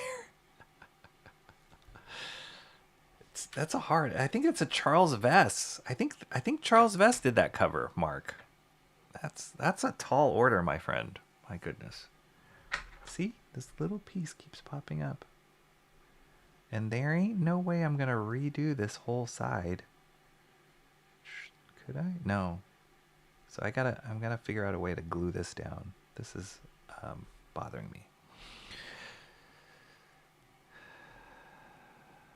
The curve on the nostril. Stop it. I'm not gonna even look. I'm done. This is finished. Finito. Pens down. Pencils down. Screen tone down. This one's done. Shant is still here? Looks awesome. Thank you, Shant. It's too late, Rocky. I have a rewind button. You need to work on some pages in this style, Rock, right? Dang it. With Screentone? I don't know. Maybe. I've tried a little bit of Screentone digitally, and it never looks as cool as this. So maybe I'm doing it wrong. I mean, I can lay down gray tones digitally, but this is cool. This is really cool. Leaves a big smile on my face. It's like a whole nother level of comic art. Let me just see one more thing before I go. Maybe it's in Savage Dragon.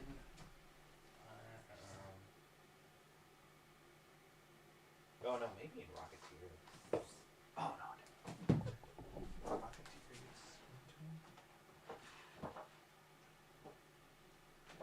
Yeah.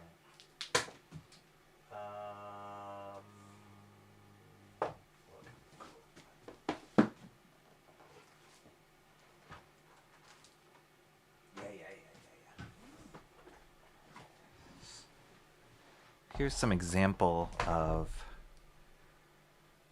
you can see here, Screentone on original art. This is Michael Golden, but his Micronauts. Oops. Just sparingly they use Screentone. Nowhere near what the Japanese artists doing. Sorry, I'm just hitting everything. Just trying to see where else he might have used it and how it aged with the paper. Here we go. There's some more Screentone right there. So American artists were using it somewhat here too, but not to the extent of the Japanese. It's great. It's a great technique. Oh, here we go. It does yellow. It did yellow over time here.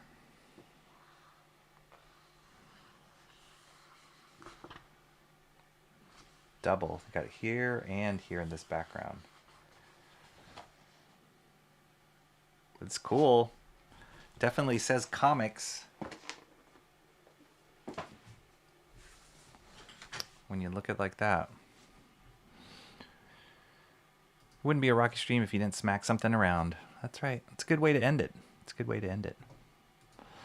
All right, guys. That's it. We finished another one. Number 7? 1, 2, 3, 4, 5, 6, 7.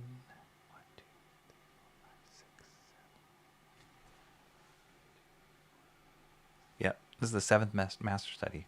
Amazing. Always learning something new. Always having fun. That's it. So tomorrow,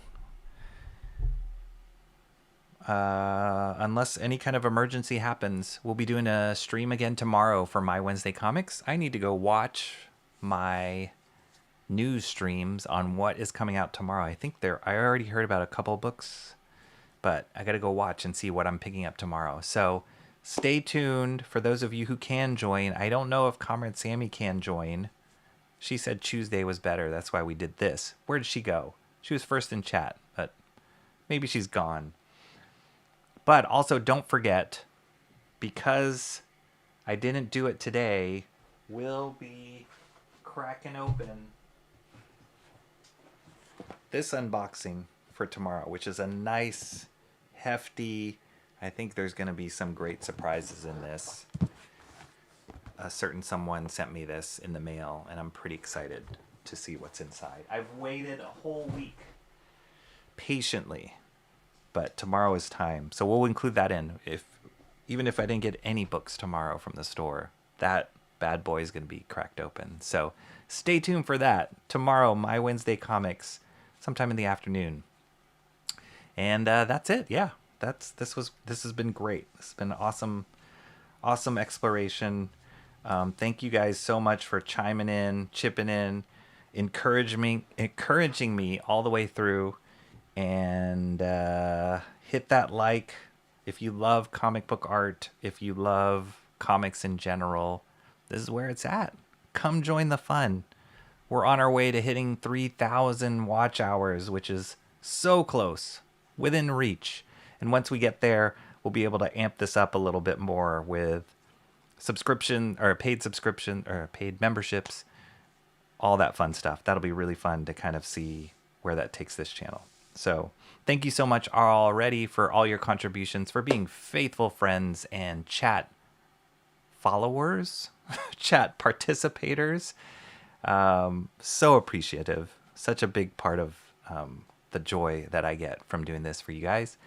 I'll see you tomorrow. Have a good evening. Have a great rest of your Tuesday, and I'll catch you later. Take care.